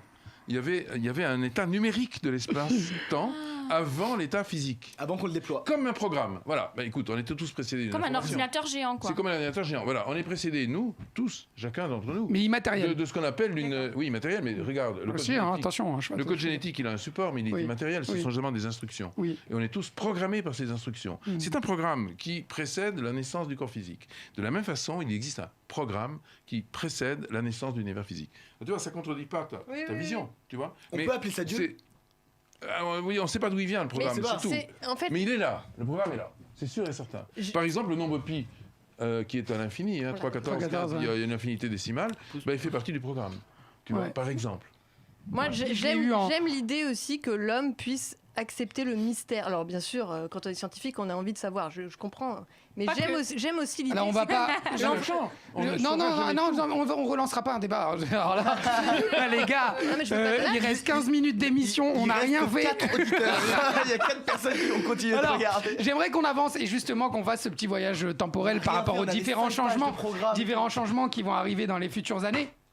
Donc, je ne sais pas si vous le savez, mais là, déjà, ces années-là, les motos volantes existent et on peut même les trouver à Dubaï. On ne va pas envoyer la vidéo. Donc, en 2020, je ne sais pas si vous êtes au courant, mais il va y avoir la Jeddah Tower qui va monter à 1 km de haut. Donc, on a le Burj Khalifa qui est à 700 et quelques mètres, je crois. Et là, on va monter à 1 km de haut. Donc, pour vous dire les prochaines avancées.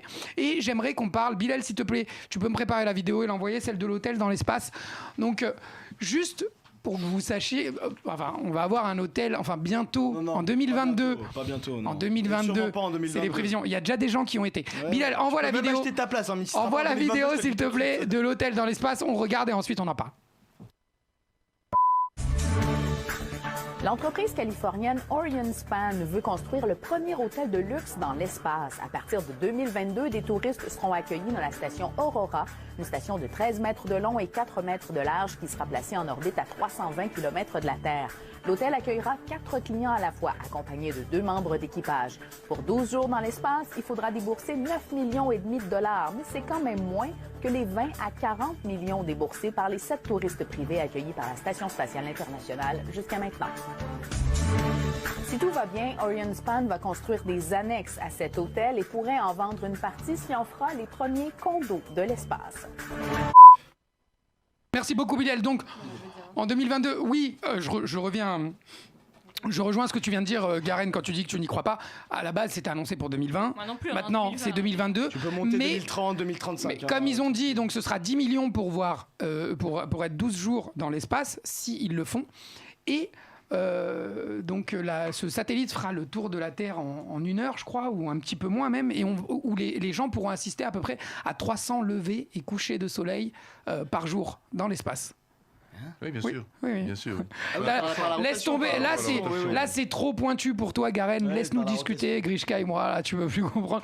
Non, mais donc, tu n'y crois pas non plus en cet hôtel ? Non, c'est pas que je n'y crois pas. C'est que non, mais Garen a raison quand il dit que c'est pas tout de suite. Ça va se faire. Ça va se faire, c'est évident. On est d'accord. Mais c'est pas immédiat. C'est probablement vers 2032, 35, tu vois, dans ces eaux-là, qu'on arrivera à faire ça.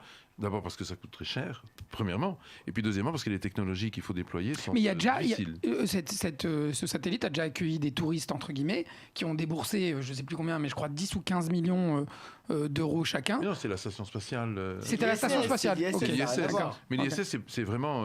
moi, je connais les 3 des personnes qui y ont été, dont Thomas Pesquet et puis d'autres, mais en fait...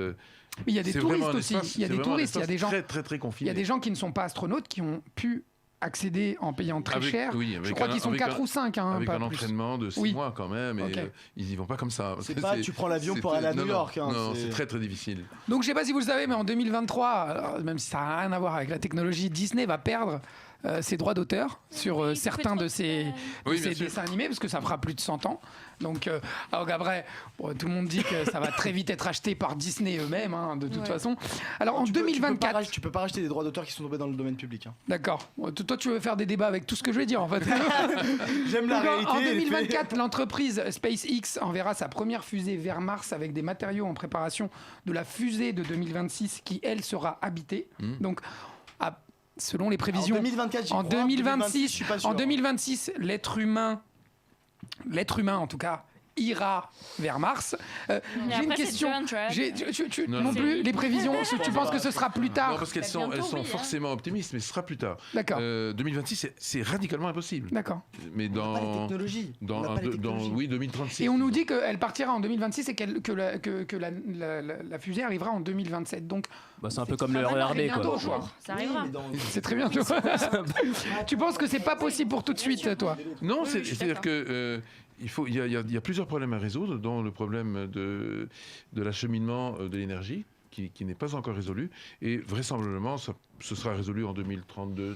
Il y avait une autre thèse, je ne sais pas si vous en avez entendu parler, de cet ascenseur qui montrait en apesanteur. Ça n'arrivera pas, ça non plus. Est-ce que tu as entendu parler de ça, Grishka?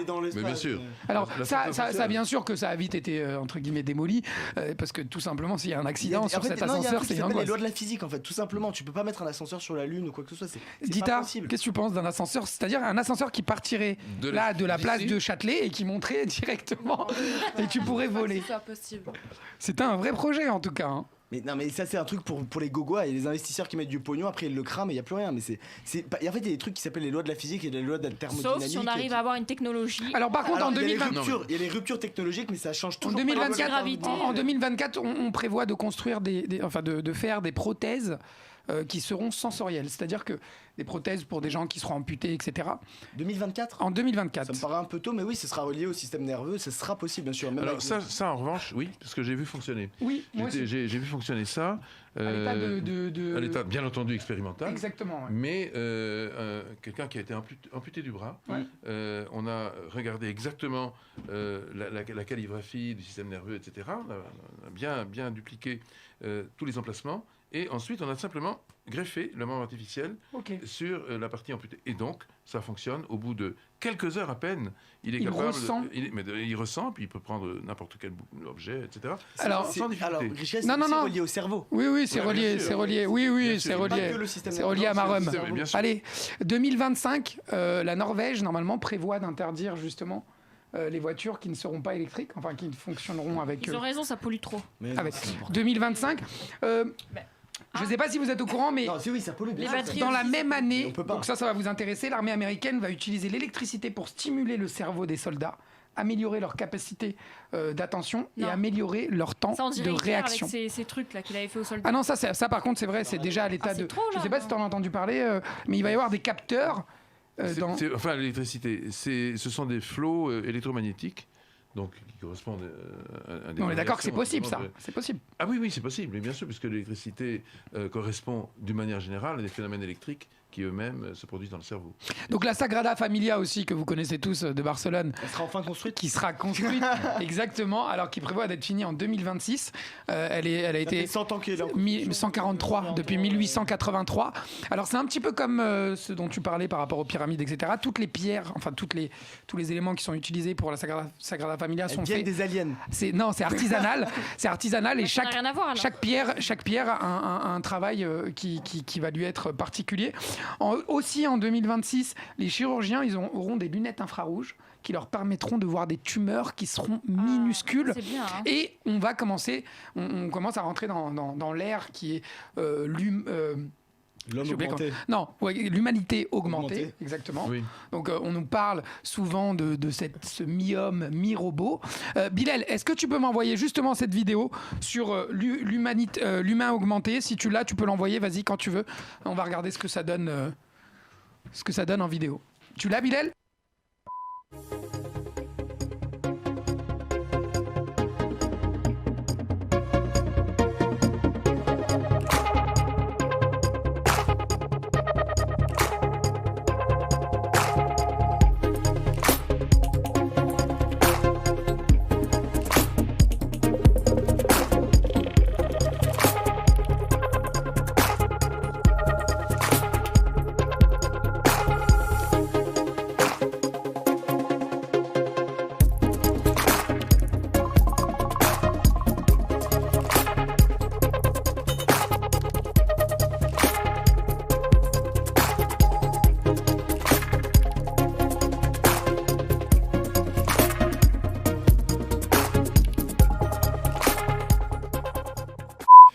Ça dure pas très longtemps. Donc, cet humain mi-homme, entre guillemets, mi-homme, mi-robot. Non, là, c'est de l'exosquelette. Ça C'est de l'exosquelette. Alors, c'est justement la question que je veux poser à Grishka. On nous parle de cette espèce qui serait différente de l'être humain, qui serait moitié homme, moitié robot. On ne parle pas uniquement d'humanité augmentée. J'aimerais qu'on en parle ensemble et que tu nous dises à quoi ça pourrait ressembler cette espèce, cet être humain, je ne sais pas comment on peut l'appeler, qui sera moitié homme, moitié robot, ou un quart, ou je ne sais pas. En fait, la science-fiction, dans les années 40 et 50, a décrit un être, une créature, qui a été appelé le cyborg. Le cyborg, c'est le mélange entre l'être humain et puis un état ou un système cybernétique. En fait, moi, de mon point de vue, la biologie pure, la biologie moléculaire, la biochimie moléculaire, etc., la génétique, feront des progrès énormes qui vont nous dispenser de l'envahissement de systèmes externes de type, on va dire, prothétique, de prothèses, qui devraient, ou qui auraient dû, ou qui auraient pu, selon évidemment les prévisions qu'on faisait il y a 15 ans ou 20 ans, mais qui aujourd'hui commencent à s'effondrer en fait. Elle s'effondre parce qu'on sait que la plasticité biologique est très très élevée et qu'on arrivera à faire un certain nombre de transformations, de transfigurations de l'être humain sans passer par les prothèses artificielles. Ok. Alors on nous parle aussi en 2045, l'intelligence artificielle pourrait dépasser l'intelligence humaine. Et pourrait devenir autosuffisante, ce qui pourrait créer des problèmes un peu comme dans le film iRobot, où Skynet dans Terminator. Exactement. Est-ce que ce schéma est possible? Est-ce qu'un jour les robots pourraient vraiment devenir autosuffisants, autodépendants et causer du tort à l'être humain un jour? Mais de très brillants esprits, comme par exemple Stephen Hawking, qui malheureusement a disparu, mais aussi le fondateur de Microsoft et puis d'autres, se sont alliés dans un article en disant, un article retentissant d'ailleurs, que tu connais sûrement, Garel, qui sont contre l'intelligence artificielle. artificielle. Qui sont contre l'intelligence artificielle et qui sont contre la possibilité de voir émerger Mais Elon une Musk espèce. ne l'a pas signé. Non, il n'a pas signé. Ça m'étonne pas d'ailleurs. Mais voilà. Il est fier. Il est fier de lui. J'ai envie de lui jeter un truc dans la tête depuis tout à l'heure. Il est tellement content. Non, mais c'est en tout cas, franchement, bravo. Musk, lui, compte beaucoup sur l'intelligence artificielle. Oui, bien sûr. Les compagnies sont contre. Bill Gates est contre. Absolument. Oui, bien sûr. Laisse-moi écouter. Déjà, Grishka, c'est déjà. J'ai les deux oreilles. C'est toi l'invité d'honneur aujourd'hui. Non, mais c'est compliqué si on a un scientifique et un sosie. Bravo. Non, mais oui. Il est vraiment calé pour de vrai. Ouais. Tu m'as parlé d'un truc d'ailleurs tout à l'heure, tu m'avais dit par message de regarder. Ah, le paradoxe de Fermi. Le paradoxe de Fermi, oui. Moi, je croyais qu'il manquait des mots. Je croyais qu'il manquait des mots. Non, paradoxe de Fermi, mais c'est un autre. Moi, je croyais que c'était paradoxe de Fermi. Est-ce que les extraterrestres existent? Et en fait, le paradoxe de Fermi donne une raison pour laquelle. On va juste. Je veux juste vous poser une question avant que l'émission se termine. J'aimerais vous poser une question un petit peu à tous. Est-ce que. Là, ici, autour du plateau, est-ce que vous êtes pour ou contre cette vie éternelle? Et puis, on va parler vite fait du livre d'Azelma. Et j'aimerais que ta réponse, Dita. Est-ce que si demain, on te propose une gélule qui va te permettre de vivre éternellement, est-ce que tu l'adopterais? Est-ce que tu la mangerais? Parle bien dans le micro. Alors, je sais pas si je l'adopterais, à part si peut-être je peux garder mon physique. Bah oui, c'est bien sûr, elle te permet justement de rester à ton âge de 23, je crois que c'est, je sais plus c'est quel âge. 23. C'est 23, c'est ça, l'âge, le meilleur âge que les scientifiques ont établi. Tu resterais à vie à ton âge de 23 ans. Est-ce que tu mangerais cette petite gélule ou pas? Ouais. Tu penses? Oui. Et toi Lola? Non. Moi, non, personnellement, non, parce que j'ai plein de gens que j'ai envie de rejoindre. Mes animaux, voilà. Elle est incroyable. Lola, tu sais, mon grand-père et tous mes animaux. Non, mais Lola, les arguments qui valident sa pensée, généralement, ils sont juste magnifiques. Garen. C'est une question philosophique extrêmement difficile. Ouais. Et c'est est-ce que tu veux vivre éternellement? Oui, c'est ça. C'est extrêmement compliqué.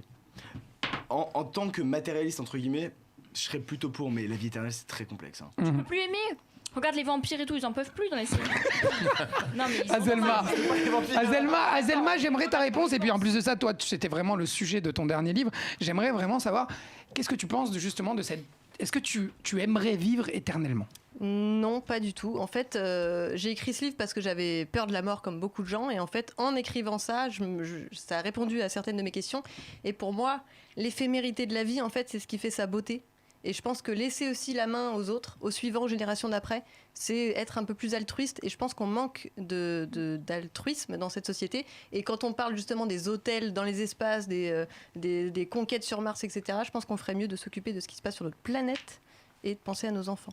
Guitou, tu vivrais éternellement, toi, ou pas? Non. Avec cette gueule là, cette moustache. Avec cette moustache dégueulasse, hein, bien évidemment.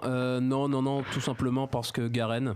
Et c'est déjà bien trop. Et sans Garen, et si on te propose, et si cette gélule te permettrait d'être un prince charmant de Disney et faire disparaître Garen par la même occasion? Alors là, je me poserais effectivement cette question. Moi je suis totalement d'accord avec Azelma, c'est-à-dire que je pense qu'à un moment donné, en fait, quand il y a un concentré de bêtises sur la planète, n'est-ce pas Garen, il faut non, je pense qu'il faut savoir laisser la main. Ouais, je finirai pas cette phrase.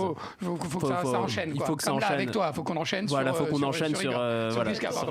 Il faut que ça tourne. Alors, Grishka, j'aimerais ta réponse, mais rapide par rapport à cette question. Est-ce que tu serais pour une vie éternelle, toi? Mais la vie éternelle n'existera jamais, parce que, pour une raison très simple, c'est que rien n'est éternel dans l'univers. Comme dit un grand mathématicien, l'éternité n'existe pas sur Terre. Elle existe d'un point de vue mathématique, mais pas autrement. En fait, l'univers lui-même est borné. Le principe de l'entropie. Oui, l'entropie, le second principe de la thermodynamique, qui fait que de toute façon l'énergie se dégrade et que de toute façon l'univers lui-même est condamné à disparaître un jour. Il disparaîtra. Oui. D'ailleurs, on n'a pas répondu à la question de savoir qu'est-ce qu'il y aurait après, mais il y a quelque chose après. De certaine façon, c'est vrai que la notion de cyclicité intervient là. Mais donc, on n'est pas éternel. Il est clair que tout est lié à des échelles. Donc, si l'échelle de vie, comme le disait Voltaire dans les contes philosophiques, tu sais, dans Zadig. Non, je sais pas. Non. Il apprend ça en seconde, putain. Moi, j'adore. Voltaire, pour moi, c'est une rue. C'est un boulevard. C'est pas un ami. J'ai la chance d'avoir les œuvres complètes par ma grand-mère, les œuvres complètes de Voltaire dans les éditions originales, à noter de sa main. Donc, du coup, je. Mais non. Oui, c'est vrai. D'ailleurs, j'ai une question. La main de Voltaire. D'ailleurs, j'ai une question. Dans 1750. D'ailleurs, j'aurais une question juste après. Grishka, juste rapidement, je veux juste savoir si tu acceptes. Toi, si demain, même si tu sais que ça n'existera pas, est-ce que tu accepterais de vivre, est-ce que tu aurais envie de vivre éternellement? Non, pas éternellement, mais l'éternité n'existe pas sur Terre. 200 ans, c'est ça, tu veux faire ton marché. Toi, tu veux pas, tu veux pas éternel, tu veux un juste milieu, tu veux 200, 300 ans. Même 1000 ans, plus que ça. 1000 ans, moi je suis prêt à vivre 1000. Ah non, putain, c'est long, 1000 ans. 1000 ans, évidemment. Mais parfois, je le temps de réussir ta vie en tout cas. T'as le temps de tout ce que tu peux apprendre en 1000 ans. T'as le temps de gommer tes erreurs, t'as le temps de tout rattraper. Non mais attends, 1000 ans. C'est la perte de savoir, parce qu'un mec à 80 ans, un grand scientifique, il meurt. Oui. En fait, on perd toutes ces par rapport à ça, alors juste quelques-uns. Mais 1000 ans, mais parfois je suis 1 heure chez moi, je m'ennuie tellement que j'ai envie de mourir. Mais comment tu peux l'ennuyer? T'as Internet, bordel. Une autre question, parce que là on a déjà dépassé. J'aimerais ta réponse. J'aimerais ta réponse, Garen. J'aimerais ta réponse. On fait une demi-heure de plus. Dis-moi, est-ce que tu es pour ou contre les avancées de technologie à tout prix? C'est-à-dire, est-ce que tu penses qu'il faut mettre un holà? Est-ce que tu penses qu'il faut arrêter à un moment l'évolution? Ou est-ce que tu dis, allez, on y va, la science, on l'accepte? Il faut bien comprendre un truc, c'est le progrès, c'est pas ce qu'il y a de nouveau, c'est ce qu'il y a de mieux. Moi, tant que tu me donnes des trucs mieux, qui sont meilleurs et tout, faut juste pas m'imposer un truc genre, ouais, on peut faire ça, donc il faut le faire. Science sans conscience n'est que ruine de l'âme. Je suis contre la GPA, parce que je trouve que c'est une horreur humaine de fertiliser un fœtus et de le mettre dans... T'es en train de retomber dans tes travers, là. Je t'adore en journaliste scientifique. C'est pas parce qu'on sait faire quelque chose technologiquement qu'il faudra le faire. Mais moi, les avancées technologiques, en soi, j'ai aucun problème. Lola. La recherche. Le progrès. Non, c'est pas une question. Des Anunnaki. Comment? Quoi? Des Anunnaki. Lola, elle est pas venue faire une émission avec nous. Elle est venue juste pour te poser des questions. Avec des extraterrestres, là. J'avais demandé que ça te rencontrer pour poser plein de questions. C'est quoi Anunnaki? Merci, on va aller boire un verre tous ensemble. Après, tu vas lui poser. C'est quoi ça, Anunnaki? C'est des extraterrestres. Cyril a rien à voir là-dedans, j'espère. Mais non. C'est la théorie des anciens astronautes. Toi, Dita, est-ce que tu penses que on doit mettre des limites au progrès, ou est-ce que, par exemple, voilà, pour revenir à la question qu'on posait juste avant, est-ce qu'on doit y aller? Est-ce que si demain tout le monde peut avoir une vie éternelle, est-ce que tu penses que c'est légitime de laisser les gens pouvoir y accéder? Moi, je pense qu'il faut laisser les gens faire leur propre choix. C'est-à-dire qu'il y aura des gens qui voudront pas une vie éternelle, il y aura des gens qui en voudront une. Et donc, tout le monde choisit ce qu'il veut. Le progrès. Si demain, par exemple, on te propose de claquer des doigts et d'avoir un enfant avec les yeux que tu voudras, que tu choisiras, la taille, c'est ça. C'est Dieu qui fait ça. Non, ça c'est un autre sujet. Ça non, je peux pas. Ça non. Moi, mon enfant, je le prendrai. C'est la question Azelma. Vas-y, termine, excuse-moi. Moi, mon enfant, je le prendrai comme il est. Et ça, je suis contre toutes ces choses de ton enfant, tu peux choisir sa couleur des yeux, la couleur des cheveux. Mais toi, tu as de la chance, tu sais que ton enfant sera beau déjà, donc c'est bon. Mais si on veut les adopter, alors. Azelma, es-tu pour le progrès coûte que coûte, ou tu penses qu'il faut Je pense qu'il y a des conditions, il faut que les gens continuent à apprendre d'eux-mêmes des choses, des alternatives, savoir se débrouiller par eux-mêmes, et surtout si tout le monde était éternel, même si ça arrivait, ça voudrait dire qu'on serait en surpopulation, ce qui est déjà le cas. Oui. Donc ça serait très grave. Bien sûr. Et puis c'est un peu comme je me rappelle la stérilisation, je pense. Non mais je me rappelle de cette réflexion que m'avait fait un prof, je me rappelle même plus, il m'avait dit, il t'avait marqué le prof. Non mais il m'avait dit oui, il m'a dit le bac, je disais ouais le bac, mais bon, il me disait si tu peux tricher, tu triches. Je dis bah bien sûr je triche et tout, je l'ai. Je dis bah j'ai été sincère avec lui, je dis moi je veux l'avoir le bac. Il me disait oui mais si tout le monde triche, demain tu vois le bac il a plus aucune valeur, tout le monde aura le bac. C'est un peu pareil comme la vie sans mort. Si demain il y a plus de mort, quels seront les enjeux de la vie? Voilà, mais c'est ça, comme disait Grishka, il faut vivre longtemps en bonne santé, mais pas éternellement. Vas-y, Grishka. D'une part, et puis d'autre part, en 1895, le fondateur de l'astronautique russe, qui s'appelle Konstantin Tsiolkovsky, a dit quelque chose de très fort et de très profond. Il dit « L'humanité est née sur Terre, mais on ne peut pas passer toute sa vie dans son berceau. » Voilà. Donc, ça veut dire quoi? Ça veut dire en fait que demain, il y aura d'autres habitats qui sont des habitats extraterrestres. Oui, non, mais c'est nous, c'est nous qui allons. C'est nous qui irions. Oui, mais même, il n'y a pas que ça. Qui irions vivre sur d'autres planètes. Mais oui, mais c'est par exemple Mars. Est-ce que tu penses qu'il sera obligatoire à un moment de trouver une autre planète, parce qu'on sait qu'en 2050, par exemple, on sera quasiment 10 milliards, donc peut-être même plus. On sait que la planète, déjà rien que par rapport à l'eau manquera, il y aura de l'eau. Si, non, tu penses pas? Pas du tout, il manquera. Alors, Grishka, il manquera pas d'eau. Non, l'eau alors tout le monde annonce que ça aura un prix. Mais quand même, ça aura un coût. Il n'y a que certaines personnes qui pourront y aller. C'est ça, on nous dit qu'il n'y aura que la moitié de la population qui pourra avoir accès à l'eau en 2050. De toute façon, les ressources sont quand même, on le sait, d'une manière ou d'une autre, elles sont limitées. Et il faudra bien trouver, ne serait-ce qu'en termes d'espace, un habitat externe. Je vous parlais de l'eau potable, l'eau potable ne manquera pas. Tu sais, aujourd'hui, on dessalinise l'eau. Le prochain habitat, c'est un pari qu'on peut faire. Et moi, je fais ce pari. Le prochain habitat sera Mars. C'est sûr et certain. D'accord. Mars, comment avec de la Mars sera terraformation habitable, dans 100 ans, c'est habitable. Alors, dans 100 ans, ce sera habitable. Par contre, donc ce sera un habitat qui sera bullé, qui sera protégé. Mais non. Alors, par rapport à la dépressurisation, il faut savoir que sur Mars, demain, si on habite sur Mars... Non, mais il n'y a pas d'oxygène sur Mars. Tu parles de terraformation? Voilà, Grishka, on est d'accord. C'est très complexe la terraformation, ça va être très compliqué. Ça va être compliqué, mais c'est totalement faisable. Il faut 2 ruptures technologiques quasiment pour la terraformation. Tu parles par rapport à l'oxygène, etc. Mais oui, c'est pour une planète entière. Il y a aussi ce problème de pressurisation qui fait que si demain on est comme ça, juste toi et moi sur Mars, on meurt. Mais non. On sera obligé de se protéger. Non, pas du tout. Non, pas du tout. Non, on va crever de chaud ou de froid. Mars aujourd'hui est saturé de gaz carbonique. D'accord. Donc son atmosphère est irrespirable.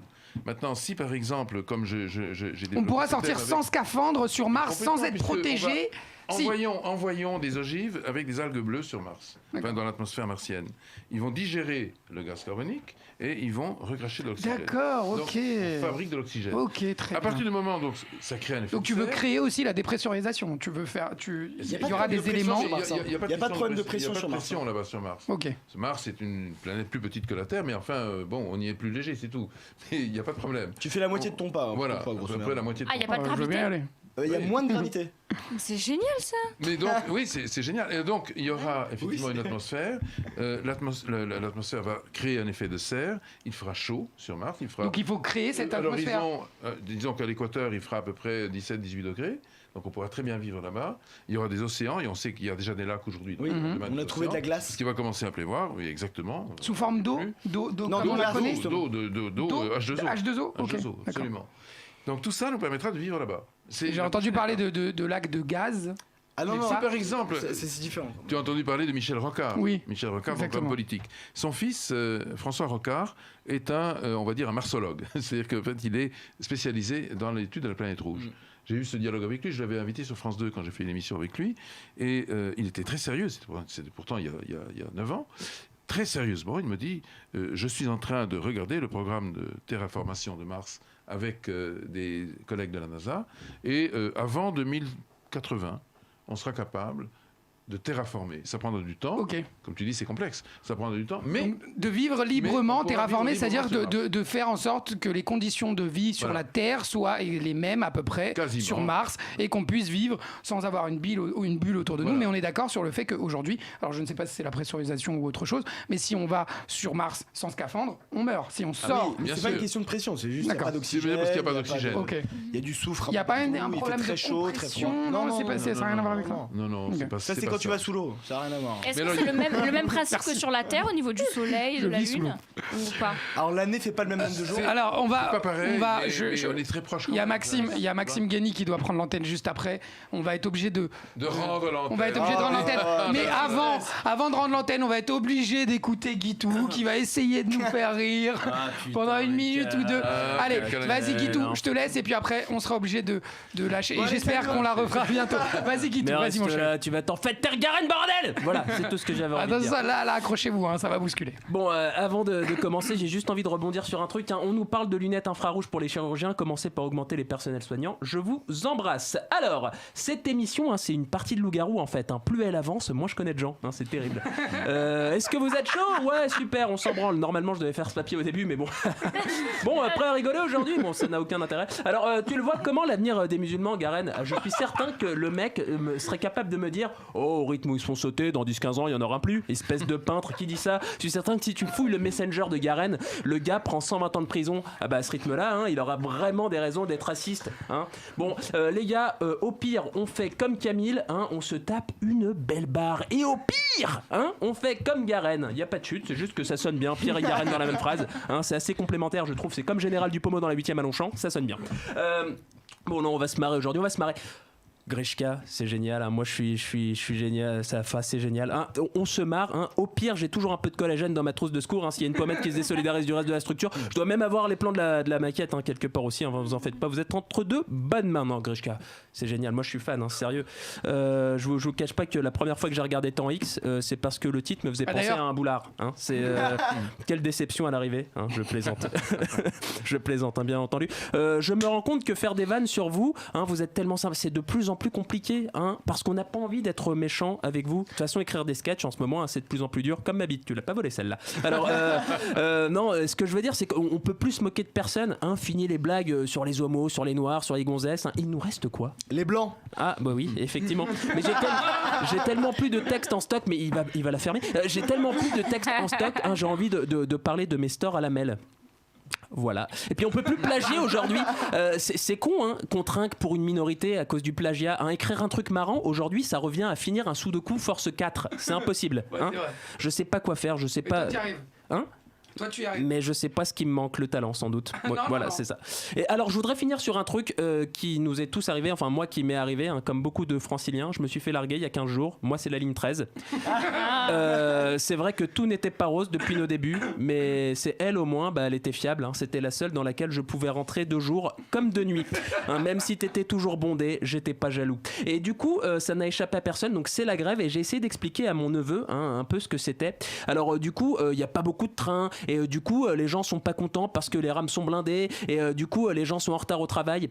Et en le disant, je me suis dit que ça ressemblait à une journée normale à la SNCF, en fait. Ils devraient juste faire comme d'habitude. Ils ont pas besoin de faire grève pour nous casser les couilles. Ils sont même pas payés en plus. Ça, c'est une vanne d'hôtesse de l'air parce qu'ils se détestent entre eux. Voilà. Alors, souhaitez-moi un truc cool pour le futur, c'est de continuer à vous faire marrer. N'oubliez pas, Internet, c'est bien. L'école, c'est beaucoup mieux quand même. Et pour le reste, on s'en bat les couilles, bordel. Merci, mon Guitou. Merci beaucoup. Je veux juste rapidement, on va partir. Juste parce que j'aimerais Grishka que tu dises, que tu nous parles rapidement de ta descendance. Ça n'a rien à voir avec de ton ascendance, pardon, de qui tu hérites. Parce que souvent, quand j'ai des discussions avec des gens, je leur dis, mais moi, je sais que tu es Autriche, que tu as une ancêtre autrichienne, c'était une princesse même. Oui. J'aimerais juste que tu le rappelles rapidement devant tout le monde Et voilà, je serais content, c'est tout. Oui, d'abord. Mais l'histoire, elle est magnifique. Il faut quand même que j'avoue qu'il y a aussi une ascendance entre guillemets extraterrestre, ça j'en parle. La race aryenne, c'est ça ou pas? Mais non. Les Aryens, c'est des descendants des extraterrestres. Alors vas-y. Hitler recherchait ça. Si on met de côté l'aspect extraterrestre. Si on met de côté, mais il faut mettre de côté cet aspect-là parce que je pourrais en parler. Ouais. Si tu veux, je t'en parlerai en privé. Allez, vas-y. Ouais, exactement. Mais alors sinon, il y a et moi, quand on est arrivé sur Terre, on a choisi la famille. Donc, et cette famille, donc, elle est composée de 3 sources. Il y a une source russe, parce que je porte un nom russe, donc on s'est dit c'est quand même bien d'avoir le... Et on a parlé russe jusqu'à l'âge de 5 ans, puis après on a oublié, mais on nous avait injecté, si tu veux, le russe quand on est arrivé. J'adore. Je savais qu'il allait le dire comme ça, c'est pour ça que je lui ai posé la question. Mais oui, quand on est arrivé, il fallait ça. Ensuite, et puis c'était une question aussi, parce qu'on était dans notre habitat était un habitat froid au départ, assez froid, et donc on a choisi la Russie pour ça. Ensuite, deuxième chose, l'Amérique, par mon grand-père. Mon grand-père était, on choisit quelqu'un de bien, c'est un artiste lyrique qui était moitié chef Cherokee, moitié noir, et qui est devenu un grand artiste ténor en Amérique, mais aussi dans le monde entier. Et ma grand-mère, qui est donc une princesse autrichienne. Mon ancêtre du côté de papa a construit la ville de Saint-Pétersbourg. On est très fiers de ça. Je disais, l'autre jour, j'étais en Belgique, je racontais ça à un ami qui venait de Saint-Pétersbourg et qui m'a dit, tiens, on a vu un palais qui porte ton nom. Ce qui est vrai qu'effectivement, il y a... Voilà. Donc, le Bogdanov, c'est au départ un petit pays qui s'appelle la Bogdanovie, qui est la principauté aux 1000 chevaux. Oui, c'est vrai. C'est vrai. La Bogdanovie. Donc, je vous invite d'ailleurs dans mon pays. Donc, la Bogdanovie. Donc, c'était juste au cas où les gens ne le savaient pas. Voilà. Donc, Grishka est vraiment un extraterrestre pour de vrai. Donc, il a choisi, où il est descendu. Il a choisi sa famille. Au début, il avait besoin de froid. Après, un peu plus de chaud. Voilà. Et il avait besoin de beaux ancêtres comme son grand-père. Donc voilà, en tout cas, merci beaucoup Grishka d'avoir accepté cette invitation. C'était un plaisir malgré ces grèves. Merci Guitou, mon chéri. Azelma Sigo. Les éphémères sont éternels, toujours disponibles. Le livre de Grishka chez aussi. Farallon Édition. Le visage de Dieu, si vous voulez poursuivre, parce que voilà, c'est quelqu'un. Je tiens à dire que Grishka, adorable, très gentil, une personne vraiment, quand on commence à avoir des invités entre guillemets un petit peu du milieu, quelqu'un d'adorable, mais vraiment, je te dirai jamais assez merci, vraiment adorable pour ton temps, etc. J'ai passé le nouvel an avec lui l'année dernière. Garen, vous l'avez caché. Garen, c'était chez la noblesse française. Garen. Je t'avais pas dit ta gueule de l'émission, donc je te le dis ta gueule maintenant. Ah oui, merde.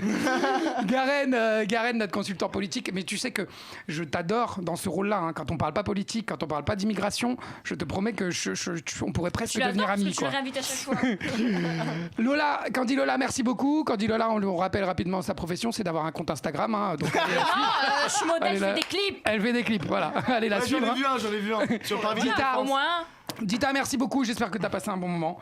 Et de toute façon, nous, on se connaît, donc il n'y a pas de problème. Les amis, merci à Isma, notre poteau qui est venu nous voir et qui est venu nous faire des petites photos. Les amis, comme d'habitude, faites ce que je dis et pas ce que je fais. À la semaine prochaine. Ciao. Allez. À Paris, Lyon, Marseille, Lille, Bordeaux et partout dans le monde. Écoute VL sur vl-media.fr et sur ton app.